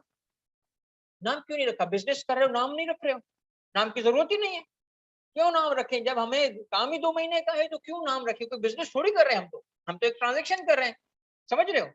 तो इसका मतलब क्या है कि एक ऐसा काम हुआ कि जिसमें बेसिक चीज हम अक्सर नाम रखते हैं ना, नाम भी नहीं रखा उन्होंने, और वो परमानेंट भी नहीं थे, परमानेंट भी नहीं था। अच्छा चले, इन्होंने उस काम के लिए बिजनेस प्रेमिसेस खरीदे, नहीं, तो जरूरत ही नहीं बिजनेस प्रेमिस खरीदने की। क्योंकि वो काम क्या होगा, हर बंदा अपने अपने पास करे, टीसीएस वाले अपने यहाँ कर रहे हैं, वो अपने यहाँ कर रहे हैं, मिलके वो सर्विस प्रोवाइड कर रहे हैं, या तो वो इलेक्शन कमीशन के पास जाके उनके ऑफिस में जाके वो काम कर रहे थे। तो बिजनेस प्रेमिसेस का होना भी इसके लिए जरूरी नहीं था। अच्छा, फिर उन्होंने जब ये जेवी बनाई तो किसी सरकारी इदारे के पास जाएं, उससे इजाजतनामा लें, जैसे फर्म रजिस्टर कराते हैं, कोई रजिस्ट्रेशन भी नहीं कराई क्योंकि जरूरत ही नहीं थी कोई। अब आप सोचो, एक एक्टिविटी हो रही है जिसके अंदर नाम भी नहीं, परमानेंट भी नहीं, प्रेमिसेस भी नहीं, रजिस्ट्रेशन भी नहीं, जरूरत ही नहीं है ना इन चीजों की। अगर हो अच्छी बात है, अगर ना हो जरूर अच्छी बात नहीं है। चलो इसके केस में आपको दूसरी मिसाल देता हूँ। दूसरी मिसाल ये है कि एक इंडिविजुअल है, एक इंडिविजुअल का नाम क्या है ए, वो एक दूसरे इंडिविजुअल के साथ बी के साथ मिलके और एक शॉप खोलता है इलेक्ट्रॉनिक्स की। ये पार्टनरशिप हो गई, इलेक्ट्रॉनिक्स की कोई शॉप खोलता है। अब मुझे बताएं, नाम रखा होगा उन्होंने अपने बच्चों पे या अपने अब्बा पे, उन्होंने नाम रखा, कोई नाम रखा होगा, परमानेंट है भाई, रोज जाओगे वो शॉप पे मिलेगी हमें, प्रेमिसेस है, दुकान भी होगी उनकी, रजिस्ट्रेशन कराई होगी उन्होंने, अगर कहीं कोई लाइसेंसिंग अथॉरिटी होगी उसके बगैर तो खोल ही नहीं सकते भाई। मेडिकल स्टोर हर कोई खोल सकता है, कोई होगा ना ड्रग अथॉरिटी से कोई जो लाइसेंसिंग होगी ना। तो ये मेरी बात समझो, अब सुनना मेरी बात, ये है मॉडल ए, ये है मॉडल बी जिसको हम स्टडी कर रहे हैं। टैक्स में एओपी किसको कहते हैं, सुनिएगा, टैक्स में एओपी दोनों को कहते हैं। टैक्स के एओपी के लिए नाम होना लाजमी है, अच्छी बात है, नहीं है खैर है। टैक्स में परमानेंट होना, प्रेमिसेस होना, रजिस्ट्रेशन होना जरूरी है, अच्छी बात है, नहीं है खैर है। असल चीज क्या थी, असल चीज क्या थी, गौर से सुनो, अब मैं आ रहा हूं असल कॉन्सेप्ट की तरफ। क्या कि असल चीज क्या थी, इन दोनों ने मिलके इनकम को कैसे कमाया, ज्वाइंट। जो इनकम ज्वाइंटली कमाई जाएगी ज्वाइंटली टैक्स होगी, जो इनकम, ये बस आप समझे ना, मिलियन डॉलर फ्रेज दिया मैंने आपको, याद रखो इसको, एओपी इसी के अंदर है, एओपी का राज ये जुमला है। क्या, जो इनकम ज्वाइंटली कमाई जाएगी क्या होगी, उसको ज्वाइंट टैक्स करेंगे, ज्वाइंटली कमाई जाएगी ज्वाइंट टैक्स करेंगे।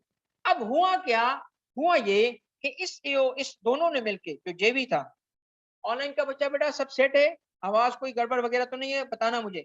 से मेरे बच्चों इसने कमाया 20 मिलियन, 20 मिलियन, ठीक है, 20, हम ऐसे ही एक फिगर डाल देते हैं भाई, 20 मिलियन की इसकी इनकम है। फिर क्या हुआ, हुआ ये कि जी जिस ईयर की हम बात कर रहे हैं उस ईयर में टीसीएस की अपनी भी तो कोई रिसीट्स थी ना, इसकी अपनी भी इनकम होगी। क्यों, ये कोरियर कंपनी है भाई, वो थी 250 मिलियन, कुछ भी वॉट एवर, बड़ी कंपनी है।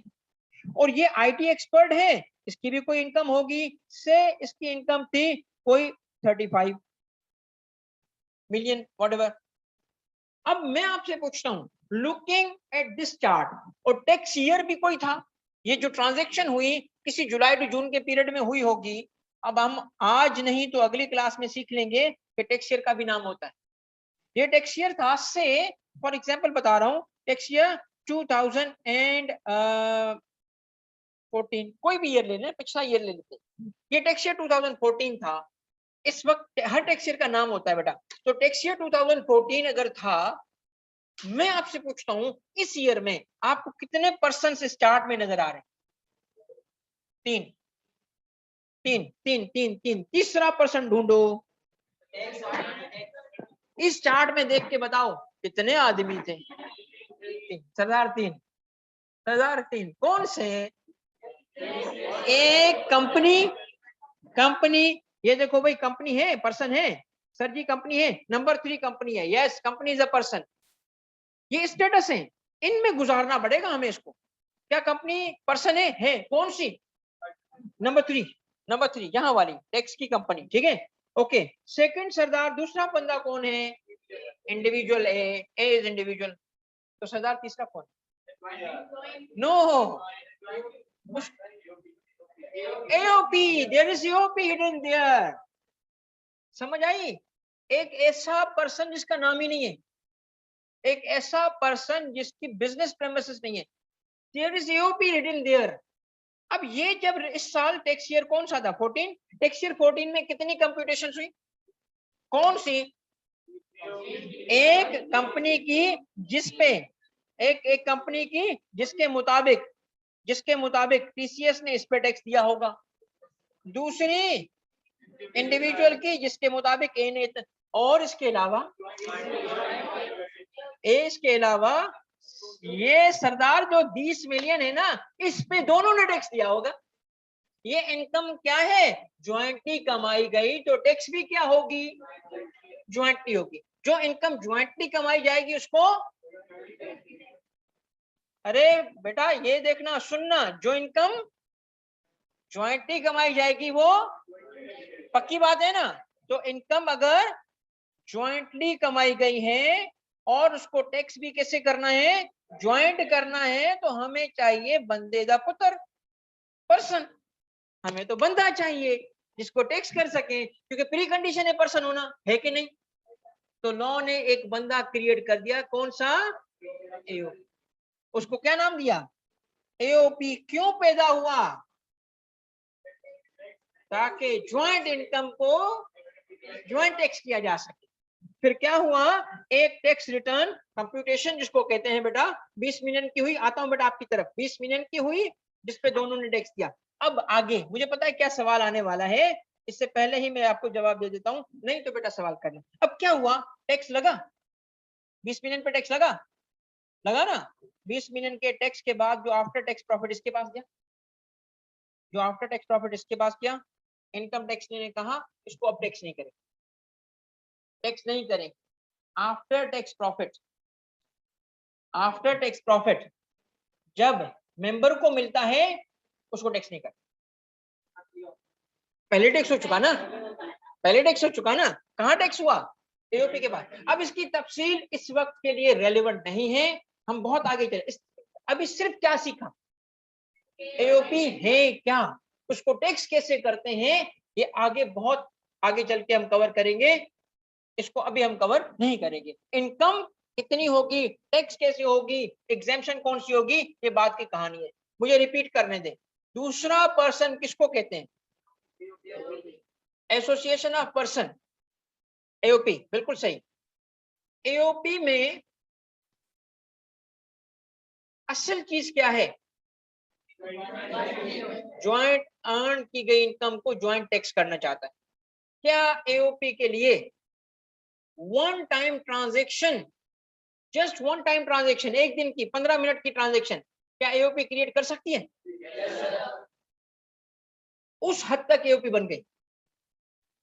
क्या ये मुमकिन है कि एक इंडिविजुअल 4 एओपी का मेंबर हो? क्या ये मुमकिन है कि 2 भाई, 2 दोस्त, 2 लोग 3 एओपी बनाए? Yes, all of it is possible, यानी पार्टनरशिप से ये वाइडर कॉन्सेप्ट है। Partnership is only one example of AOP.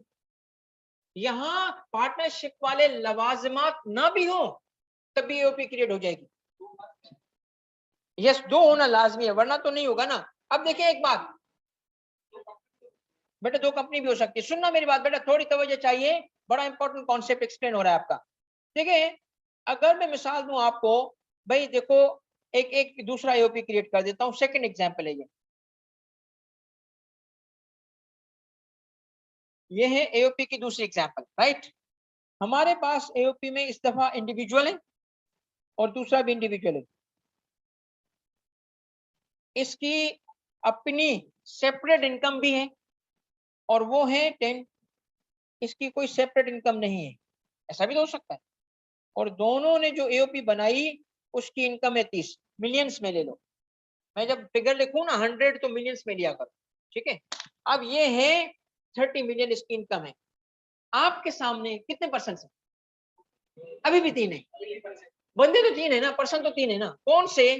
A as individual, B as individual और ओके। अब इस 30 मिलियन को अगर हम सपोज करें, देखो सुनना मेरी बात, एओपी है ना, एओपी आपको अब लॉजिक बता रहा हूं कि क्या लॉजिक है, इसको बनाया क्यों गया है। बात कंप्लीट हो गई है, बस लास्ट पॉइंट है हमारा।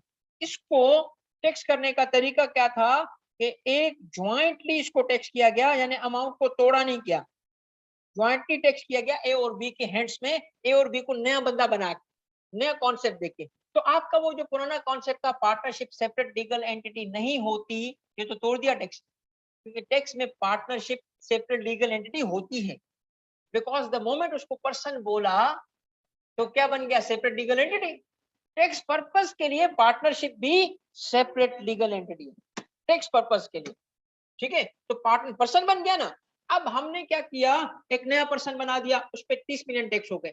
अब अगर 30 मिलियन को ऐसे टैक्स ना करता, 30 मिलियन को ऐसे टैक्स करता कि 15 मिलियन इसके पास चले जाते, ये टैक्स हो जाता इधर, और 15 इसके पास होते हैं, ये टैक्स होता इधर, ये बंदा 25 पे टैक्स देता, ये बंदा 15 पे टैक्स होता, तो 15 यहाँ पे, 15 यहाँ पे, टैक्स तो वही 30 हुआ, टैक्स तो वही 30 हुआ। तो इसको क्यों शौक है कि ये दोनों को ज्वाइंट टैक्स करना चाहता है, ये शौक की क्या वजह है इसकी? Who said raise your hand, बेटा नाम क्या है तुम्हारा? गुड बेटा, अरीफ, शाबाश। देखिए असल में ये जिसको पता नहीं है वो जवाब नहीं दे सकता था, जिसको पता होगा वही जवाब दे सकता है। देखिए आप ना अभी it's too early to introduce rates, it's too early, इस वक्त मैं रेट्स इंट्रोड्यूस नहीं करूंगा, मगर एक आपको मैं शो करना चाहता हूँ, एक छोटा सा एक इलस्ट्रेशन, ताकि बात समझ आए, पॉइंट मेरा समझ आ जाए सिर्फ आपको। और वो क्या है कि टैक्स के टैक्स रेट्स, बेटा सुनना, ये it's too early, although it's too early, but point solidly समझ आएगा कि टैक्स में रेट दो किस्म, चार कॉन्सेप्ट थे। की कॉन्सेप्ट कौन से? पर्सन, टैक्सेबल इनकम, आखिरी क्या था? ये है वो रेट खुला हुआ है, जिसके मुताबिक कंपनीज के रेट्स होते हैं फ्लैट, फ्लैट 29% कंपनी का रेट है। कितना? 29। इनकम चाहे 29% है बेटा, 29% है। वो आप टॉप से जाए टैक्स ईयर 19 से ऑनवर्ड्स, लेटेस्ट रेट, लेटेस्ट, ये पुराने दौर की बात है, पुराने दौर में नहीं जाओ। इस वक्त रेट क्या है? 29%। सुने, 29% रेट है, कंपनी की इनकम चाहे 1 रुपया हो तब भी कितने रेट से टैक्स लगेगा? तो कंपनी की टैक्सेशन में दो बातें होती हैं, एक उसकी 1 रुपए की इनकम हो या 10 रुपए की इनकम है उस पर टैक्स लगता है, और दो, रेट उसका फिक्स है, उसका रेट आगे पीछे नहीं होता, फ्लैट रेट। बात समझ आ गई? ओके। बैंकिंग कंपनीज हमारे कोर्स में क्या फाइनल में भी नहीं आता, इसके इस पे तवज्जो नहीं करना। फिर स्मॉल कंपनी का कॉन्सेप्ट है, ये छोड़ दो। अब सवाल ये है इंडिविजुअल एओपी, ये जो रेट आप देख रहे हो टेबल, ये पहला टेबल है, ये उस, अब थोड़ी तवज्जो चाहिए होगी कि ये बात वक्त से पहले आ रही है, वक्त से पहले, मगर लाजिम आना चाहिए, यानी कि समझ नहीं आएगी। देखिए इंडिविजुअल को टैक्स लॉ ने दो हिस्सों में बांटा। इंडिविजुअल को कहा सैलरीड इंडिविजुअल और non salaried individual. Rate purpose के लिए कौन सा है इंडिविजुअल? सैलरीड और, अच्छा अब ये सैलरीड का मतलब ये नहीं कि सिर्फ सैलरी से कमाए, ये डेफिनेशन आपके सामने मौजूद है। सैलरी का मतलब ये नहीं कि सिर्फ सैलरी इनकम हो, और इनकम भी हो सकती है। मसलन अगर उसका कोई फ्लैट है और वहां से रेंट आ रहा है, इनकम फ्रॉम प्रॉपर्टी। अगर सैलरी वो बैंक अकाउंट में रखता है, वहां से इंटरेस्ट आ रहा है, इनकम फ्रॉम अदर सोर्सेज। उसकी मल्टीपल सोर्सेज से इनकम हो सकती है, मगर क्राइटेरिया क्या होगा कि हम उसके सर पे ठप्पा लगा दें टू सैलरी। वो कहता है क्राइटेरिया ये होगा, देखो उसकी टैक्सेबल इनकम, यानी टोटल टैक्सेबल इनकम, टोटल में सैलरी कितना था। अगर उसके इनकम में सैलरी कितना हो, एक्सीडिंग, एक्सीडिंग 75% हो, तो वो बंदा क्या कहलाएगा? सैलरीड कहलाएगा। अब इसके लिए एक मैं थोड़ा सा वर्किंग करूंगा, ये देखो वर्किंग। हमारे पास टैक्स ईयर था, टैक्स ईयर की बात बार बार आएगी, टैक्स ईयर 2021। इस टैक्स ईयर में हमारे पास एक पर्सन है ए, जिसकी टैक्सेबल इनकम है 10 लाख। अब सुनना, इसकी 10 लाख में सैलरी इनकम थी 7 लाख। बताओ ये सैलरीड है कि नॉन सैलरीड? सर जी क्यों? ओके चलो, इसकी सैलरी कंपोनेंट थी 750, अब भी नहीं है, अब भी नहीं है, एक्सीडिंग था। अगर सपोज करो कि इसकी इनकम में सैलरी है ये, अब सैलरीड है, अब देखिए इसका फर्क क्या होगा, इंडिविजुअल दो किस्म के हो गए, बताओ कौन से, एक वो जिनको लॉ ने कहा सैलरीड, दूसरा वो जिसको लॉ ने कहा नॉन सैलरीड। आपसे मैं पूछता हूं कि क्या नॉन सैलरीड के पास सैलरी इनकम हो सकती है? हाँ हो सकती है, मगर वो कितनी होगी, 75% आपका।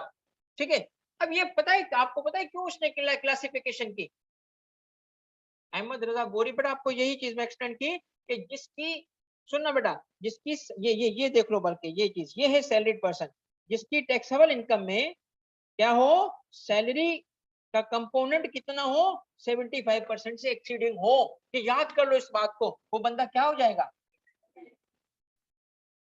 इससे फर्क क्या पड़ेगा रेट्स अलग हो जाएंगे इसके।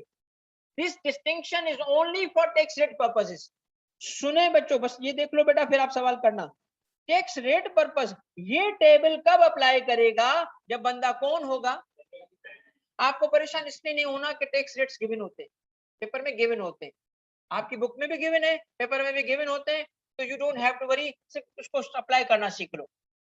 सैलरीड इंडिविजुअल के लिए रेट आपके सामने लिखा है, और नॉन सैलरीड के लिए अगला टेबल। तो टैक्स रेट दो किस्म के टेबल, कितने, दो टेबुलर।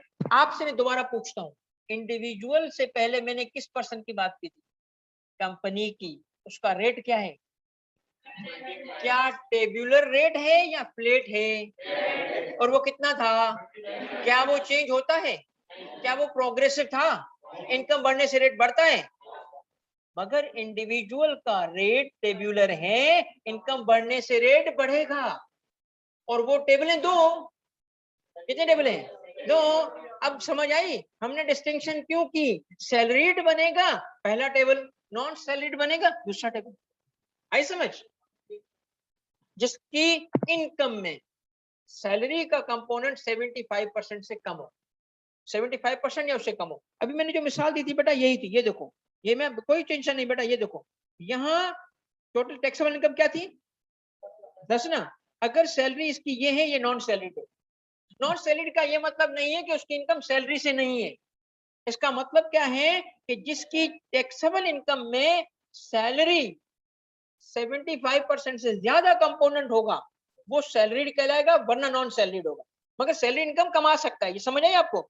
ये फर्क करने की वजह क्या थी कि इसके लिए रेट्स हैं अलग, और सुनना, इसके रेट्स हैं favourable to the taxpayer, favourable to the salaried के रेट्स फेवरेबल हैं, इंडिविजुअल को फायदा दिया गया है कंपेयर टू नॉन सैलरीड के रेट्स।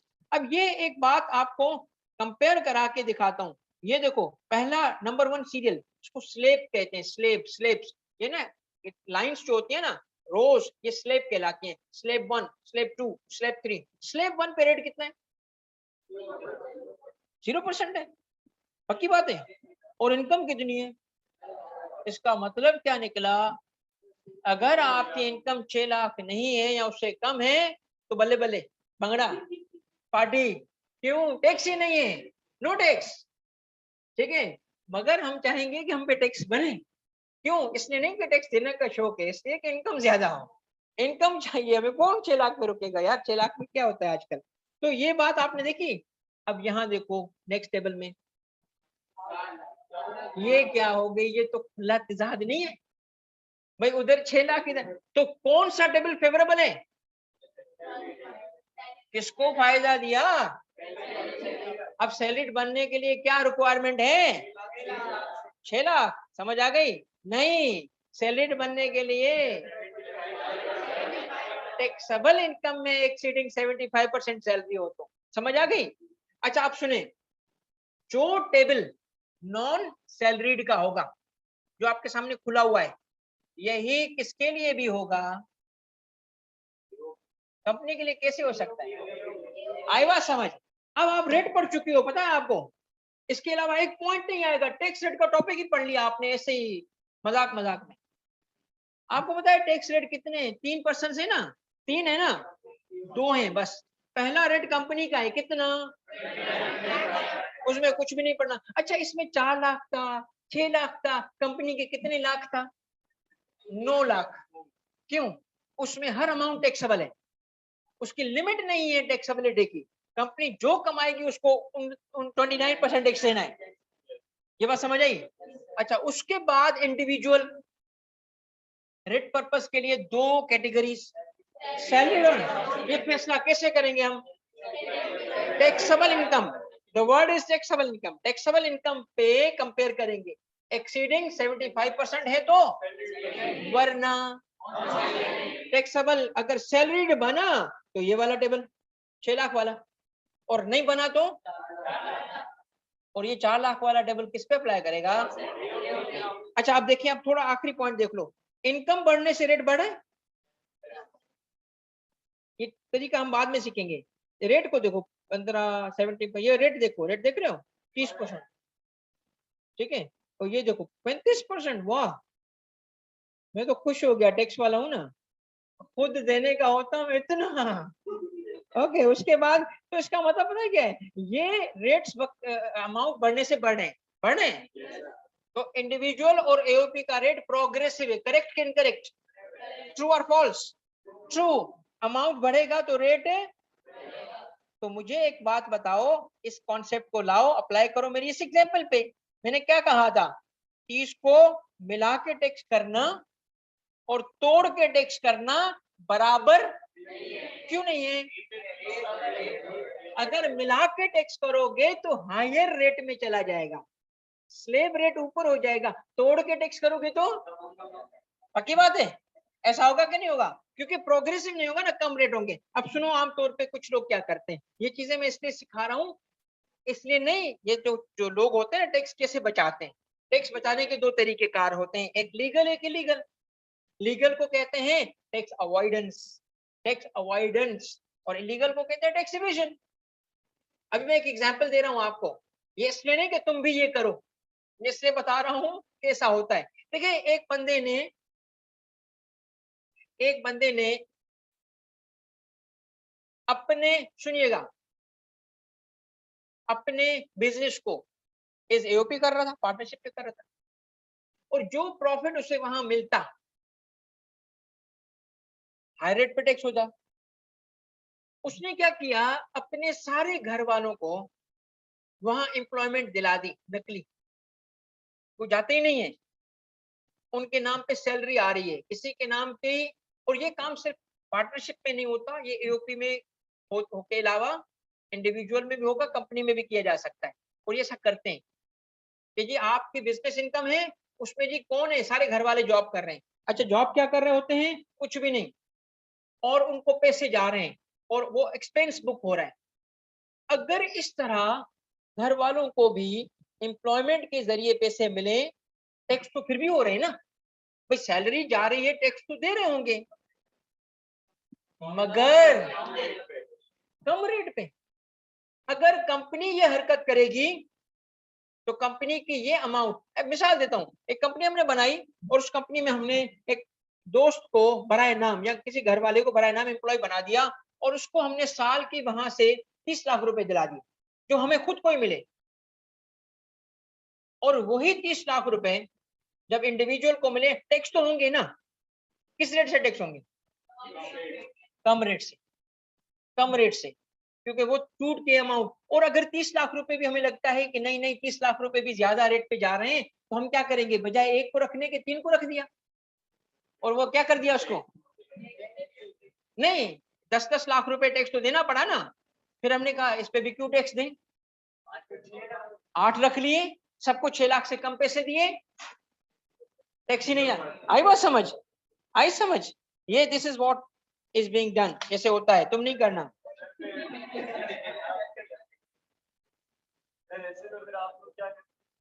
कुछ नहीं करते, दुआएं देते। अच्छा, ओके बेटा, हमारा कॉन्सेप्ट नंबर 2 कवर हो गया। पर्सन नंबर 2, पर्सन नंबर 1 क्या था? किसे कहते हैं? इंडिविजुअल। सेकंड पर्सन कौन था? AOP, AOP. ओके, तीसरा पर्सन क्या है? अच्छा, कंपनी। देखिए, अब ये जो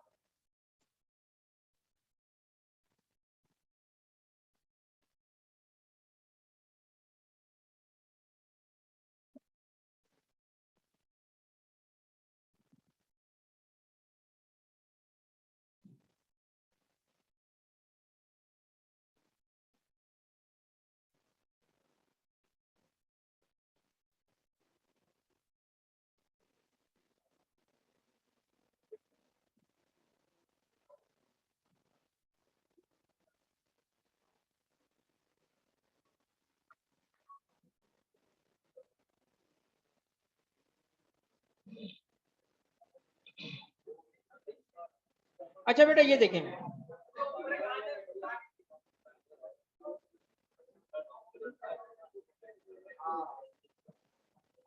ऑनलाइन का बच्चा बेटा ये स्लाइड नजर आ रही है? समीर जबेरिया नजर आ रहे बेटा? अनपाल, ठीक है। अच्छा बेटा ये आपके सामने वही पर्सन की लिस्ट खोली हुई है जिसके अंदर तीसरे नंबर पे कंपनी आ रहा है बेटा, कंपनी आ रहा है। अब मैं कुछ कॉन्सेप्ट समझाने के लिए लाया हूं यहाँ पे, सबकी तवज्जो चाहिए होगी। और तीसरे नंबर पे जो कंपनी आ रहा है, यहाँ गौर से देखना कि टैक्स में कंपनी किसे कहा जाता है, और वो है ये। टैक्स में कंपनी कहा जाता है, कंपनी पहले लिखा होता company is defined in companies ordinance 1984, अब इसको अमेंडमेंट करके कंपनीज एक्ट 2017 कर दिया गया है। यानी आमतौर पे जिसको कंपनी कहते हैं, टैक्स भी उसको कंपनी कहता है।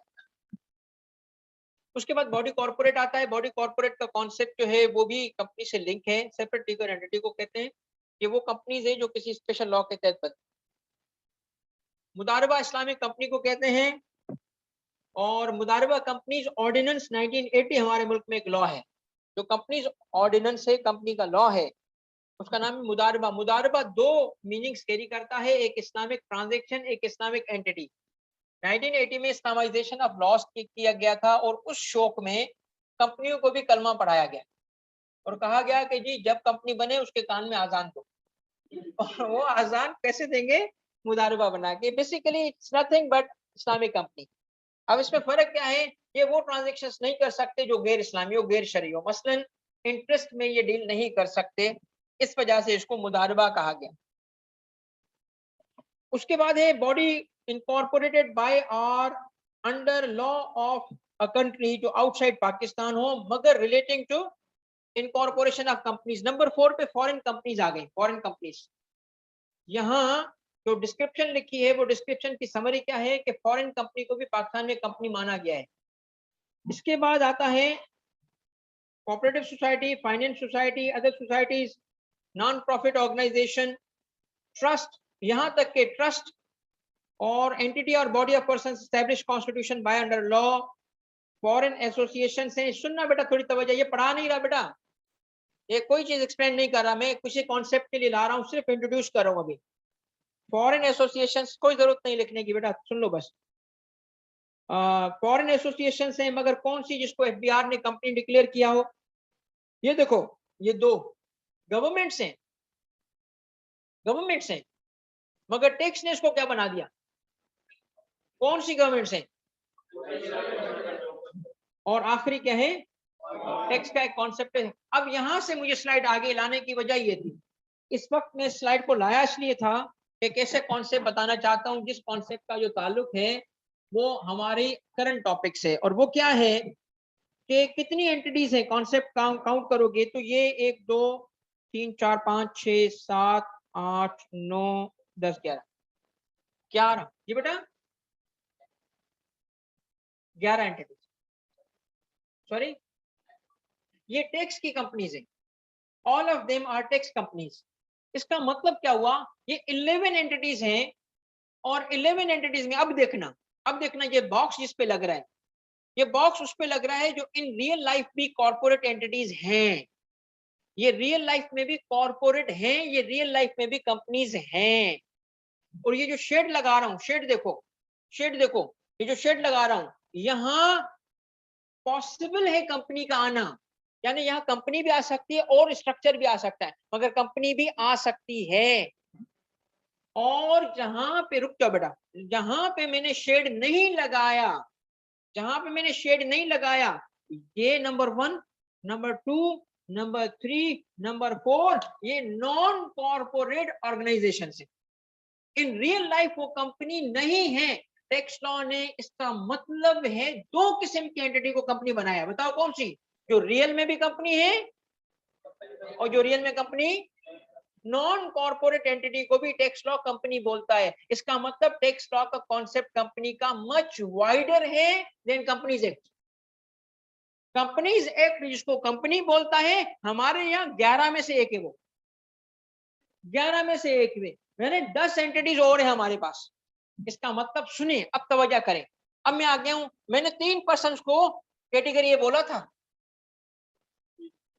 कहा था कितने परसेंट? टोटल परसेंट कितने? टोटल कितने?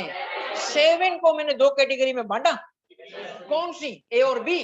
Category A percent, category B percent. अब सुनो क्यों बांटा। इसलिए बांटा कि इनकम टैक्स लॉ में कैटेगरीज जो ए मैंने बनाई ना, उसमें 3% डाल दिए। कितने? 3। कौन से? इंडिविजुअल, एओपी और कंपनी। ये 3 जन्नत के रास्ते, 3 स्ट्रीम्स हैं, 3 स्ट्रीम्स हैं। इंडिविजुअल की टैक्सेशन अलग, एओपी की टैक्सेशन अलग, कंपनी की टैक्सेशन अलग। 3 टैक्सेशन है टैक्स लॉ में, 3 स्ट्रीम्स है टैक्सेशन की। इंडिविजुअल की टैक्सेशन, एओपी की टैक्सेशन और कंपनी की टैक्सेशन। सुनो, अभी तुम देख चुके हो कंपनी की टैक्सेशन में रेट कम था या ज्यादा था? अब टैक्स मगर कंपैरेटिवली ज्यादा था। ऑब्लिगेशंस क्या होंगी बताओ? मसलन ऑब्लिगेशन का मतलब क्या है? Tax obligation. रिपोर्टिंग इंडिविजुअल से ज्यादा करवाएगा या कंपनी से? ऑडिट की रिक्वायरमेंट किसकी ज्यादा होंगी? इसका मतलब है कॉर्पोरेट स्ट्रक्चर जो है उस पे ज्यादा हैवी है टैक्स लॉ, हैवी है कंपेयर टू इंडिविजुअल के। इंडिविजुअल के लिए इसमें क्या कहेगा? फाइनेंशियल स्टेटमेंट भी बनाओ, सीए फर्म से ऑडिट भी कराओ और मेरे पास जमा भी कराओ, ताकि मैं भी तुम्हारा दोबारा ऑडिट कर सकूं। हम कहेंगे वहां ऑडिट हो गया तो तुम क्यों करोगे? कहता है वो फाइनेंशियल ऑडिट था, अब टैक्स ऑडिट है। इसका मतलब क्या हुआ? ऑब्लिगेशन ज्यादा है। ठीक है, अब मैं आपसे पूछता हूं, टैक्स लॉ किसी पर्सन को 3 रास्ते हैं ना, जन्नत के कितने दरवाजे? 8 7 है? Are you sure? पक्की बात है? ओके चलो, जितने भी अल्लाह करे किसी एक से हम जाएं। ओके अब देखिए क्या है, यहाँ 3 दरवाजे हैं टैक्स के। अब लॉ ने तीनों में से किसी से गुजारना है। कैटेगरी ए वो है जो टैक्सेबल पर्सन है। मेरा बेटा कैटेगरी बी पे टैक्स ही नहीं है। हाँ, टैक्स ही नहीं है तो पर्सन क्यों बनाया? सोचो, अगर पर्सन है तो क्यों है बताओ? सुनो बेटा, कैटेगरी बी की इनकम पे टैक्स ही नहीं है। फेडरल गवर्नमेंट कौन है? क्या होगा? हाँ, बगैर खुद की इनकम पे टैक्स क्यों नहीं है? फेडरल गवर्नमेंट कमाती है कि नहीं कमाती? कमाते यही है, कमाते ही टैक्स है, कमाते यही है। ये देखो बच्चों, आप मुझे एक बात बताओ, we have government of Pakistan. बेटा हाँ हाँ वही करने वाला हूँ। गवर्नमेंट ऑफ पाकिस्तान ने कितना कमाया? 100 कमाया। कितना टैक्स लगा? 10। नेट ऑफ टैक्स इनकम कितनी? खुद से कलेक्ट किया गया टैक्स कहाँ जाएगा? ओके, खुद को टैक्स करने की जरूरत ही नहीं है, तो फेडरल गवर्नमेंट को पर्सन बनाने की वजह, फिर टैक्स मिलेगा मगर पर्सन क्यों बनाया उनको? पर्सन तो टैक्स लगाने के लिए था ना। सेक्शन 4 चार्जिंग सेक्शन, टैक्स लगने की 4 pre conditions. First one person होना चाहिए, पर्सन में फेडरल गवर्नमेंट है। सुनो बच्चों, सुनो सुनो सुनो, अब मैं आपको 2 चीजों का जवाब दूंगा। Is it making sense? Tax, is it making sense? Okay second, अगर इस पर्सन, मैं आपको बताऊंगा नंबर 1 फेडरल गवर्नमेंट को पर्सन क्यों बनाया। नंबर 2, इस लिस्ट में प्रोविंशियल गवर्नमेंट किधर है? है, ढूंढो, डोरा का मैप निकालो, ढूंढो। कंपनी की डेफिनेशन में थी। ये देखो, अब आपको मैं जवाब दूंगा क्यों का। मैंने आपको डे 1 पे बताया था ना, आपको इंशाल्लाह ताला टैक्स के लॉ में हर प्रोविजन का क्यों मिलेगा। बहुत सारे प्रोविजन ऐसे हैं जिसका क्यों, कि ये ऐसा है तो ऐसा क्यों है। अब क्या सवाल है, अगर पर्सन बनाया फेडरल गवर्नमेंट को तो क्यों बनाया, प्रोविंशियल गवर्नमेंट को कंपनी में डाला तो क्यों डाला? ये रीजंस आपको पाकिस्तान में सिर्फ 2 लोग दे सकते, एक मैं और एक मेरा उस्ताद। ये राज अभी तक हमने पास ऑन नहीं किया। ठीक है, उस्ताद ने मुझे दिया, मैं आगे दे ही नहीं रहा। मैं कहता हूँ सिर्फ मुझे कमाना है बस। ओके नाउ क्या है, देखिए ये आए ना, है कि नहीं? ये देखो लोकल है कंपनी, ये कंपनी है, कंपनी बना दिया गवर्नमेंट को। क्यों बनाया? इसका जवाब बेटा यहाँ पे है। ये सुने, गवर्नमेंट ऑफ पाकिस्तान पे खुद पे टैक्स नहीं है, करेक्ट नहीं है ना, मगर फिर भी क्या बनाया? इसलिए नहीं कि टैक्स लगाए, इसलिए कि टैक्स की ऑब्लिगेशन रखी। इट इज नॉट जस्ट के टैक्स दो इनकम पे, टैक्स की ऑब्लिगेशन रखी जा सकती है ना, ऑब्लिगेशन रखी जा सकती है ना। अब सुनो, मैं गवर्नमेंट ऑफ पाकिस्तान का एम्प्लॉई, मैं फेडरल एम्प्लॉई हूँ, गवर्नमेंट ऑफ पाकिस्तान है, वी आर फेडरल गवर्नमेंट में आता है, मुझे सैलरी मिलती है। अगर टैक्स लॉ मुझे चांस देता, या मेरे जैसे टैक्स की नॉलेज रखने वाले लोगों को, टैक्स एक्सपर्ट्स को चांस देता और कहता कि तुम ईयर एंड पे खुद टैक्स देना, हमारे जैसे लोग लॉ के वो प्रोविजन निकाल के आते कि हमें पैसे वापस मिलते, देने नहीं पड़ते। हम ऐसी चीजें निकाल के आते कि यहाँ की एग्जेम्पशन यहाँ आ जाएगी, फिर यहाँ आ जाएगी, और फिर सारी, तो फिर टैक्स देने का तो नहीं होता ना।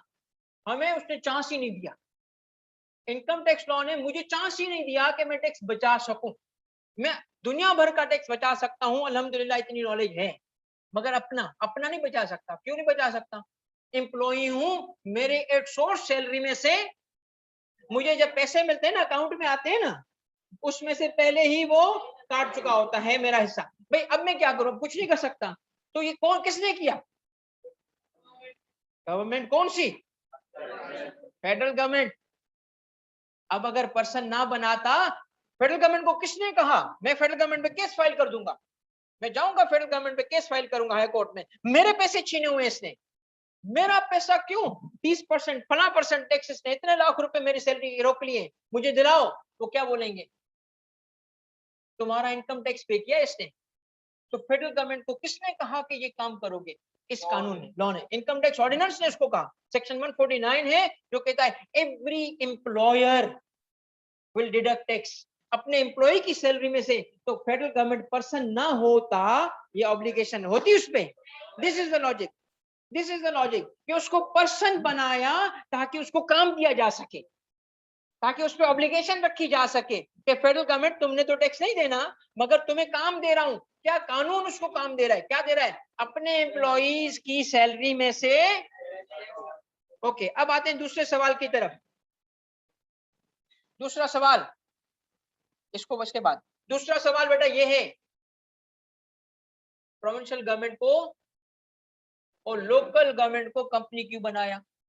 इसलिए बनाया, सुने, अब एक पॉइंट मेरा अभी भी बाकी है, मेरा पॉइंट बहुत इंपॉर्टेंट बाकी है, उसकी तरफ जा रहा हूं बेटा। किसकी बेटा? हाँ नहीं नहीं नहीं नहीं, नहीं इसमें वहां और है। ये सुनो बेटा, सुनो सुनो सुनो,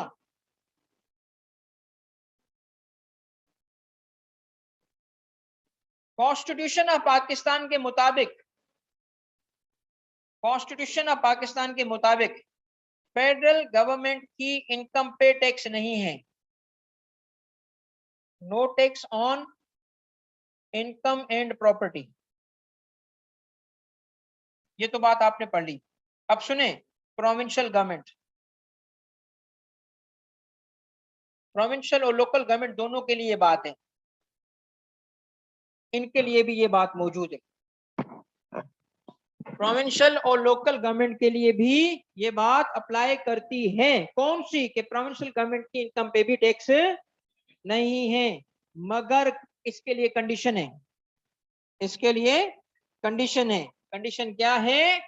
कि प्रोविंशियल गवर्नमेंट की इनकम पे उस वक्त तक टैक्स नहीं है जब तक कि वो अपने सूबे के अंदर रहते हुए कमाए, अपनी जुरिस्डिक्शन के अंदर हो। सिंध गवर्नमेंट तो सिंध का प्रोविंस, पंजाब गवर्नमेंट तो पंजाब का प्रोविंस। शायद बेटा ऐसे बंद करना है यहाँ, हाँ नीचे चार्ज हो यार, ऐसे बंद। ओके, बड़ा बर्दाश्त किया, अब नहीं होता। ओके, तो प्रोविंशियल गवर्नमेंट की इनकम पे भी टैक्स नहीं है, मगर कंडीशन है। कंडीशन क्या है? कि वो प्रोविंशियल गवर्नमेंट जो होगी अपनी जुरिस्डिक्शन में रह के इनकम कमाएगी। मगर व्हाट इफ के प्रोविंशियल गवर्नमेंट अपनी जुरिस्डिक्शन में ना हो, यानी ये रेड वाला कब अप्लाई करेगा? जब वो प्रोविंशियल गवर्नमेंट इन प्रोविंस हो, इनकम कमाए। अब इधर आए, नेक्स्ट, नेक्स्ट क्या है? कि प्रोविंशियल गवर्नमेंट अगर कोई बिजनेस इनकम, बिजनेस रिसीट्स, अगर कोई बिजनेस रिसीट्स है, बिजनेस इनकम है, कहां से? आउटसाइड द प्रोविंस कमाए, अपने जुरिस्डिक्शन से निकल के कहीं और कमा ले। इसकी मिसाल सुने, इसके बड़े रेयर है मगर पॉसिबिलिटी है। पॉसिबिलिटी इसकी ये है कि जो प्रोविंशियल गवर्नमेंट्स हैं, जैसे एक बड़ी रिमोट सी मिसाल है, ये जो ग्रीन लाइन, आपने कराची में ग्रीन लाइन, येलो लाइन वगैरह बस सर्विस है, ये प्रोविंशियल गवर्नमेंट का ट्रांसपोर्टेशन का कोई डिपार्टमेंट है, वो चला रहा है। अगर प्रोविंशियल गवर्नमेंट यही बस सर्विस कराची से इस्लामाबाद तक चला, तो अब टैक्स देना बढ़ सकता है। क्यों भाई? जो आउटसाइड द प्रोविंस गया ना, आउटसाइड द प्रोविंस गया ना, तो टैक्स लगेगा। तो कॉन्स्टिट्यूशन के मुताबिक, इसको बंद करो पहले, कौन हो, सारे बंद कर दो यार, गर्मी में नहीं। ओके, ये बहुत समझना बेटा। पॉइंट ये है बेटा, पॉइंट ये है कि प्रोविंशियल गवर्नमेंट और लोकल गवर्नमेंट पे टैक्स लग सकता है। करेक्ट या इनकरेक्ट? करेक्ट। अब सवाल क्या था, सुन लो। जब जन्नत के रास्ते 3, तो एक रास्ते में डालना पड़ेगा ना इसको, तो किस में डालें? जब गवर्नमेंट की मर्जी, लॉ मेकर की मर्जी थी, आपकी और हमारी मर्जी होती है, हम इंडिविजुअल बना देते। कानून की मर्जी, कुछ भी बना सकता है। लॉ मेकर ने अब प्रोविंशियल गवर्नमेंट को टैक्स लगाने की एक पॉसिबिलिटी आ गई, 3 में से एक रास्ता। अब अगर इसको हेवी टैक्स करना चाहेगा तो क्या बनाएगा? हेवी टैक्स करना चाहेगा तो क्या बनाएगा? ज्यादा ऑब्लिगेशन रखना चाहेगा तो क्या बनाएगा? और कम टैक्स करना चाहता तो क्या बनाता? तो क्या बनाया इसने? तो आपको पता चला कि क्यों इसको कंपनी बनाया गया, ताकि जब टैक्स हो तो और ऑब्लिगेशंस कितनी हो। This is the reason, this is the reason. Federal government को कंपनी बनाए, क्या बना के करेगा? उसको अलग पर्सन बनाया ना। बेटा बस इसको कंप्लीट करने दे, कहानी हो चुकी है खत्म। हाँ बेटा, मैं आता हूं बस आपके सवालों की तरफ। अच्छा बच्चों, ये मेरी आखिरी पॉइंट है, सुनिएगा क्लास। बेटा आता हूं सवालों की तरफ, स्लाइड की तरफ देखो। कैटेगरी ए पर्सन कंप्लीट हो गए। पहला पर्सन कौन? दूसरा, तीसरा। उसके बाद कैटेगरी बी के जो पर्सन हैं, उसको इसलिए पर्सन नहीं बनाया गया कि इस पे टैक्स लगाना है, इसलिए बनाया गया कि इन पे ऑब्लिगेशन रखनी है। उसमें फेडरल गवर्नमेंट भी आ गई, फॉरेन गवर्नमेंट भी आ गई, और फिर फॉरेन गवर्नमेंट की एक पॉलिटिकल सब डिवीजन है। इसकी वजह सुन ले। फॉरेन गवर्नमेंट का मतलब है उस मुल्क की गवर्नमेंट, मगर जो हमारे मुल्क में एम्बेसीज हैं, वो उनको बाय नेम कवर करते अगर हम, अब ये मिसाल देता हूँ जी, पाकिस्तान में जो कराची के अंदर, इस्लामाबाद के अंदर, लाहौर में जो एम्बेसीज हैं, वो हर मुल्क की होती हैं, और हर मुल्क के एम्बेसीज के अलग अलग नाम होते हैं। ठीक है, उसको यहाँ कवर करने के बजाय ऐसी डिस्क्रिप्शन इस्तेमाल की ताकि सारी लैंग्वेजेस हर किस्म की कवर हो सके। टाइम हो गया, बस एंड करो। तो लास्ट पॉइंट क्या है कि पॉलिटिकल सब डिवीजन का मतलब यहाँ क्या है? उस फॉरेन गवर्नमेंट का कोई डिपार्टमेंट। हमारे मुल्क में उनका कौन सा डिपार्टमेंट होता है? वो एम्बेसीज होती हैं। और आखिरी ये पब्लिक इंटरनेशनल ऑर्गेनाइजेशन, जैसे यूनाइटेड नेशंस हो गया, सार्क हो गया, ओआईसी, इस किस्म के इंटरनेशनल ऑर्गेनाइजेशन हो गई, ये भी हमारे मुल्क में काम करते हैं। तो इनको इसलिए टैक्स यहाँ पे कवर किया ताकि इनको ऑब्लिगेशन रखी जा सके। और आखिरी, अब एक नहीं, एक सेकंड रुको रुको बेटा, बस सुन के जाओ। लास्ट पॉइंट क्या कि हमने चार्जिंग सेक्शन को नहीं बोलना, और वो ये था सेक्शन 4, जिसके मुताबिक इनकम टैक्स लगाने के लिए प्री कंडीशंस कितनी हैं? पहली प्री कंडीशन क्या थी और वो कितने? हमने एक एक की अंडरस्टैंडिंग डेवलप की। अब हमें पता है कि किस तरीके से किसका मतलब है। अगली क्लास में इसी टॉपिक को, पर्सन की टॉपिक को कंटिन्यू किया जाएगा। आज हमने इसका नाम रखा, अगली क्लास में हम इसका कबीला निकालेंगे, और वो कॉन्सेप्ट है रेजिडेंशियल स्टेटस का। ये सारे पर्सन्स रेजिडेंट और नॉन रेजिडेंट के 2 कैटेगरी में डिवाइड होते हैं, वो पढ़ा जाएगा। तब तक अल्लाह हाफिज।